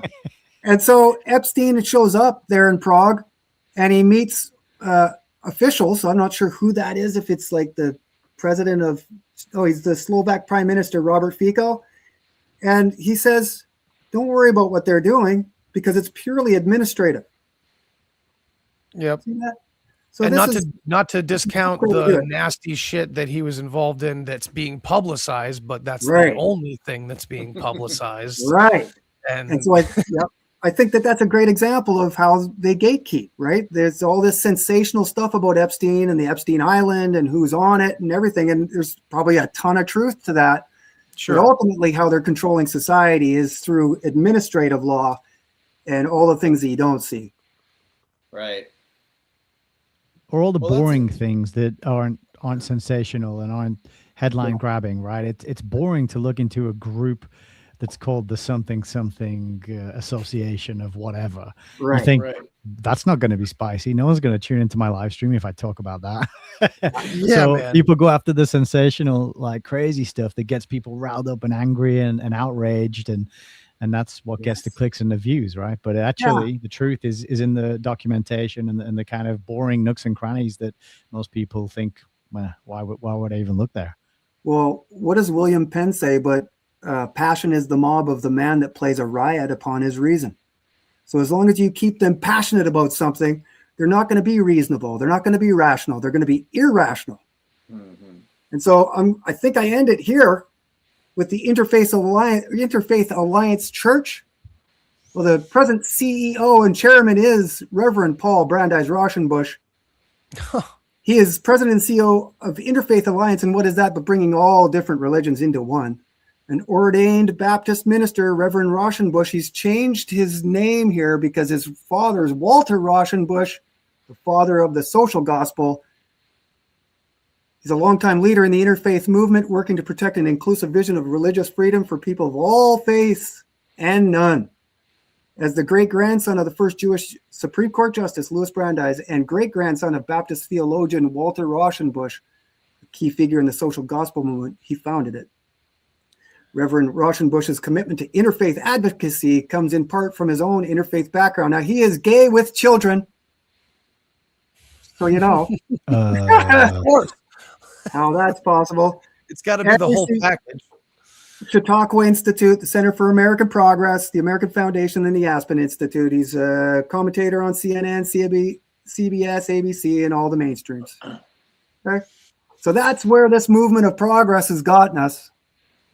The elimination of all Abrahamic religions and really all religions into this interfaith alliance of one world religion, of which I would imagine that the Jews, the chosen ones, will be in control of.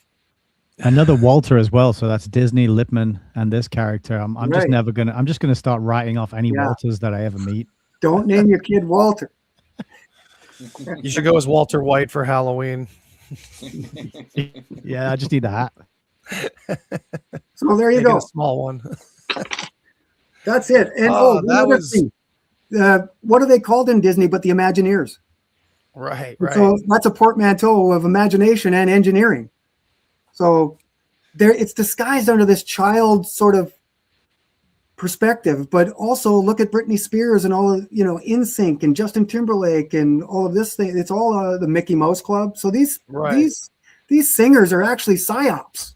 Really, ultimately, when you start to see the history of progress, it's very easy to see when Christina Aguilera and Britney Spears come out and kiss each other in the 90s on stage with Madonna standing there. It's a passing of the torch into, furthering the hedonistic impulses, this Jeremy Bentham chasing of pleasures and the pursuit of happiness. It keeps us distracted from all of this. And this is really today, we're midday on Saturday. Most people are out there chasing pleasures. So I commend all of those that are here, including you to open yourselves up to this history, to learn who is controlling us so that we can make more effective and successful moves in our own life. Yeah, I really appreciate everybody tuning into this. This was a very good turnout. Cool, And I hope people had some eye-opening situations, and hope it confirmed some things for some people. Hope it gave you more questions too, because that's always welcome. I have another question, because a lot of this that Duane and I have talked about for a long time kind of started to bring up a memory of someone I had on my podcast years ago. And it was kind of an offshoot topic that he brought up to bring up something else. But have you ever heard of the City Beautiful movement? from the Yeah. early turn of the century, because it sounds like it has progressivism written all over it. Yes. And this comes from, the turn of the 20th century. So it's got to be early on. So I can tell you about that a little bit. It starts in Washington. That's the first place that they do it. Then they do it in Yep. Pittsburgh. And that's just directly associated with the Pittsburgh survey. And then they also started in your hometown of Boston. Of course, everything's in my backyard. Yeah. And then they move it. So we know the Washington Mall, that was all created out of the City Beautiful movement. But this is also out of these World's Fairs. Like they create the City Beautiful movement in San Francisco, that the fake city, and they make these fake cities. And it's some more preconditioning programming to accept whatever future that comes at us. But yeah, City Beautiful movement is huge in this. Speaking of inversion and, how they popularize certain versions of conspiracies to take the trail off of the real deal. It's interesting that we've been talking about the World's Fairs so much, and yet we didn't mention ancient empires. We didn't mention electric towers that power giant crafts. We didn't mention mud floods. And yet that is everything that you will find if you look up the World's Fair. That Right. it's interesting because I see a number of really solid content creators that are starting to talk about that, about what a grift the Tartaria thing has been this entire time. And it's easy to kind of verify for yourself when they talk about, oh, well, you can't find the building plans for any of these. They're thousands of years old. No, it's all a grift.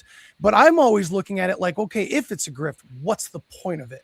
I don't buy people just want to make money off of random ideas they come up with. No, it's very choreographed, and everyone talking about it at a certain point was getting all the views and everything. It's a wave that the community is kind of influenced to ride, and Tartaria has been an ever-going one. It's still going on, and it's funny. They're finally starting to question it. They're getting tons of hate for it, and there's a completely logical reason now, it seems, through this lens, why that topic would even get discussed at all as a conspiracy. Yep. Well, if they start looking at anything to do with the World's Fairs, we better send them this way. That was the first sense that I got once I started realizing what World's Fairs were, was I started seeing the Tartaria and people claiming that these buildings, like who created these buildings. But I know that a lot of them were built just temporarily out of lath and plaster and torn down. Some of them stayed, which are gargantuan, by the way, because Andy Gerard, our buddy there, went to San Francisco and showed pictures. These buildings are massive. Oh, yeah. And I agree that I think that the Tartaria and this World's Fair and all of that is to cover for the real true purpose of the World's Fair, and that is to spread internationalism, the idea of scientific advancement in industry. Well, they also constantly use begging the question fallacies in those situations. They say, who could have built this? How could this have been done? Right. Without actually doing any of the research, Right.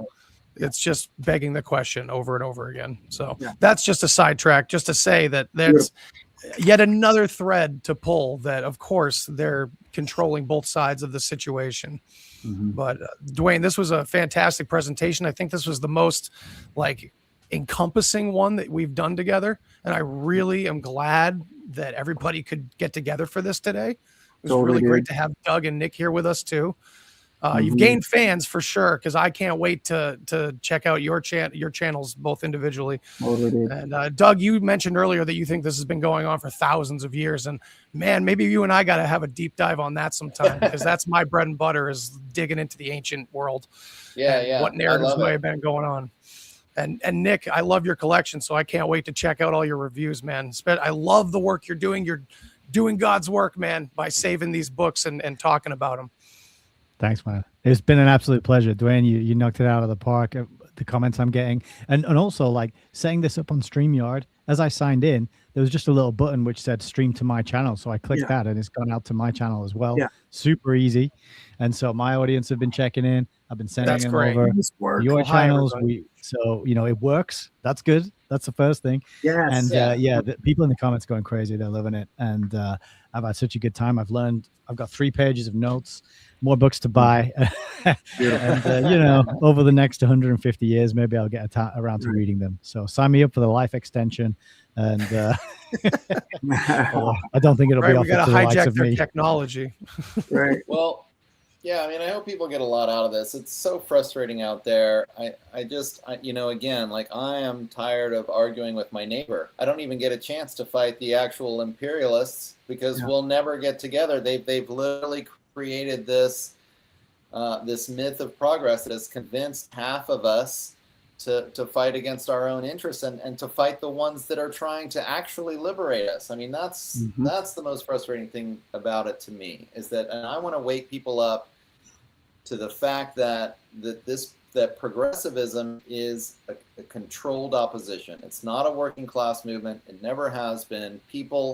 This is the work that Duane's been doing about digging into the history. All you have to do is crack a history book about progressivism, and all you'll find are billionaires pushing it. There's no working class. It's never been a working class movement, people. I even go to the next level and look at, fascism and communism and socialism. These are all different kinds of I call them imperial management systems, that the billionaire class, when they collude, they're trying to figure out how to manage this massive empire, and they'll try it. They'll try one thing here and one thing there, and then have them fight each other and see who wins, right? And the winner's like, wow, then that system's, I actually think that, like, they were probably blown away at how well fascism was able to create the most powerful military in the world in 10 years. And then it defeated the communists that had been, and they had to bring the Americans in, or else, right? They didn't actually want, I think in my experience, my feeling about the elite, they prefer communism. They really want total control. They just can't make it work because of the economic calculation problem. They can't distribute goods and services without prices and price action. Right. And so they want to have 100% total control, but they've never been able to do it without just starving everybody to death. Right. So that's what I think they're continuing to push for. That's where we're at right now with these data centers and all of this data. They're accumulating everybody's data. It's always about more and more and more data. They didn't have enough data to make the Soviet Union work. Now they have computers, they have the internet, they have the ways to collect the data. They're building the data centers. They're crunching all the numbers with AI so that they can build this 100% surveillance state. I mean, this is the true progress that they're talking about, people. And if we don't start to wake up, I mean, I don't know what it's going to take. It may take a large culling. I mean, they're clearly replacing us with robots as we speak. And so it's like, people, you're running out of time. Start to figure this stuff out. The whole Judgment Day Terminator thing, what the story doesn't tell is that it's not that the robots and the AI get loose and they just do all the damage. It's the humans programming them to begin with. It's never discussed. It's never a central theme. And that's what's turning out to be the most harsh reality to face right now, is the CEOs literally saying, it's hard to sleep when I know I'm like hiring people to help destroy jobs. And, AI might lead to the end of the world, but until then, we want to do really cool things with it. And, these are not jokes. These aren't sitcoms. These aren't sketches. They're real CEOs of real companies saying this and just nihilistically okay with it all. And that is the story of the golem. Much like the cabinet of Dr. Caligari, Frankenstein, and Terminator 2, it's all about this being that runs amok. And I think it's a great analogy to progress because it's got two sides. We can, like, I'm a farmer, but I have solar panels. Right. So there's a balance that we need. It's not a total immersive jump in with both feet into these myths of progress, but it's to have a more nuanced perspective and to question everything still.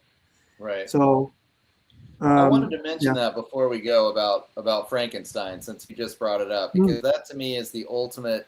That's why I could never be a socialist. I mean, we have to understand that socialists, progressives, they're building a Frankenstein monster. They're taking what is natural, a natural free market that evolves based on the individual choices of sovereign, free human beings making choices like in any other natural system, a natural self-organizing system. And they're thinking that they can have power. It's the narcissism. They're the godlike power over this natural system that they're going to create a utopia, right? They're going to create progress because they're the experts and they know what they're talking about. And what they really are is Dr. Frankenstein's. And that's what this is going to turn into. And it's going to turn into it real fast unless people start to wake up. So, let's hope that we can get more conversations like this one going on because people need to start figuring it out. So then, Doug, explain your future plans with your radio program. Yeah, I haven't been doing a lot of work lately. I have a plan to start a call-in show program, and I'm hoping to do that in the next month. And I started my radio career probably almost 20 years ago now, just doing an open lines call-in show on the radio in Mendocino County, California. And I thought maybe I'll just get back to my roots, let people call up, talk about whatever they want. I want to call it Talking the Shit. And it's a show for the people, by the people, and of the people. So you can talk about whatever you want. It can go anywhere. And I think that might be the way forward. I mean, I've produced over 120, well over 120 dozens of interviews with experts, quote unquote, trying to get the word out. And it's like, I don't know where we're at right now. I just really feel like people need to start talking, like having real conversations. And if I have a skill, maybe that's it, is just to be able to moderate a conversation on the internet with anybody that wants to call up about whatever and make it to where we can actually have, I mean, that's the thing that's driving me even more crazy now more than ever. I mean, I preferred it 10 years ago when I was just a crazy conspiracy theorist. And I kind of knew when I went out into the world who I was dealing with and what I was talking to. And these days with Trump, supposedly the populist president that has clearly turned and become the ultimate controlled opposition on all of us. And then just the way that even I think people's social media algorithms put them in these little boxes. Everybody's like, feels like they're an authority, but they live in their own little world. And it's like, I'm always like, what are you people talking about anymore? It's impossible. And it's impossible to like cross-pollinate those different worlds. Once you get out of somebody else's algorithm, you can't even have a conversation with them anymore. You're just, I don't know. It seems like in one way, I'm kind of optimistic about the future because I think things are getting so crazy that people are going to have to figure it out and turn it around. But in another way, it's like I said, even more kind of frustrating now than it was 10 or 15 years ago when, you were just the crazy person talking about 9/11 truth. Yeah, it's the constant question is, do enough people know about history to not repeat it this time? And I don't know what that answer is. But anyway, guys, we got to wrap things up. Thank you all for joining us. I'll get all the information from you guys I already did put your channel information out there. So everybody, thank you so much for listening and tuning in, watching. Thanks, everybody. And I definitely hope we can do more things like this. For more conversations, more panels. So, you know me, I'm kind of flighty. I'm in and out. I don't always do my show regularly. Like I said, I only do it when I feel like it's important. And this is important, but we got to keep the frequency up a little bit more, I'd say, huh? Yeah, for sure. I hear you. Yeah, this was and good. Doug, if you want somebody on your radio program, I can get on there with you for sure. Hell yeah. All right, let's do it. And hey, Doug, Nick, Andy, thank you. Thank you very much for making time to be here. I really appreciate that. Hell yeah, man. All right, go take care of your farm. I will. Guys. I will. Thanks. Yeah. Thanks. All right, everybody. Talk to you guys take later. care. Have a great weekend.